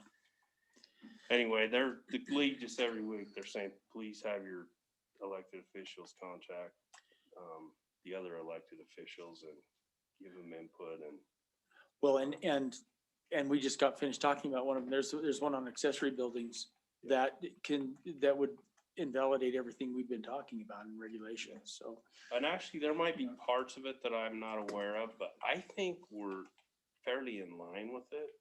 It's cities that don't allow them. That's where the pressure point is. So we do allow them in any residential zone. And this bill deals with interior accessory dwelling units. So I think we're in pretty good shape on that. But I think there's one that would require us to allow a residence in a separate accessory building, unless I've misunderstood some of that. This one, everything I've heard is specific to interior. Okay, It'd be like a basement or a. sure, like what we already have. Is that your understanding, Hiram? Yeah. But there, but. And I my think understanding owner is there occupied are as a well. few- Yeah. There are a few things in it though that may hurt us Yeah. as per parking on the street Yeah. and That's things true. like That's, that. yeah, Yes, that's the correct. parking It's, issues. it's just for internal dwelling units and it takes away the city's ability to restrict those. First off, even if it's a conditional use in a residential zone, that will be switched to a permitted use by state law. So that you'll no longer need a conditional use permit in any zone that allows ADUs inside the home. And then also it would prohibit the municipality from setting different limitations. Like currently here in Alpine, I believe, we say that your accessory building can only be 25% of the blueprint of the home, right, itself, and that would go away. We wouldn't be able to restrict that. Parking, Yeah. on the street parking, those type of things, you couldn't put limitations on those. I know that Mayor Frost addressed us in our last MAG meeting. He was pretty, Actually, Tom, Lehigh. Lehigh did too, but I talked to Mayor Frost and he was the same. I mean, they're very afraid of what it's gonna do to their cities. Yeah. And you're right, there are bigger cities with different existing regulations, but it's gonna be impactful, I think, either way. And I think the league staff's take is, hey, we need to come up with a compromise because their feeling is something's gonna get pushed Yeah. through. Yeah. So we Yeah. probably need to work with them and It's, come up with something that's halfway palatable. yeah, it's pretty clear that the building and development industry is well represented on Capitol Hill in Salt Lake. Okay, we've got to hustle because we're actually past the time that our motion. Thank you, Hiram, for that input. Anything else, Shane? No. Okay. Did I miss anybody on staff? All right, does council have any input? Any thoughts? Just real quick, Let Mayor. me go to Greg first because I was looking at him first. I'll be real quick, but again, state legislature passed out a committee, the digital billboard thing. We might want to look at that if in our city or in adjacent county spaces, there's any impacts from billboards having right? Or if there's anything we can do to address this proactively, right? Because it looks like any billboard can become digital and kind of a nuisance. So Yeah, if there's anything that might qualify there and we could avoid. okay, Thanks. thank you. Juan? Can we be directed to have contact information for our representatives and that you have? Yeah, does everyone get the league's update on Fridays? They put out an update every Friday and a lot of times Is that it on information that? is in there. If you don't get it, I can either get you Okay. on the list or I can forward it to you. That's all I have. Okay. Carla? Nothing. Nothing? Jessica? Nothing. Okay, thank you. Jason? I had something, but maybe we'll just skip it and do it next time since we're so late. Okay. The only thing I had was that I will be working together to create more opportunities this year for people to meet the candidates and in a public setting so that we have opportunities for those people who run and people who are going to be voting for them to be more familiar with who they're voting for. And with that, I'll entertain a motion to adjourn. Make a motion, we adjourn. Do you have a Second. Okay, all in favor? Aye. Aye. Aye. Any opposed? Carla, are you opposed? I thought you'd be opposed. Okay.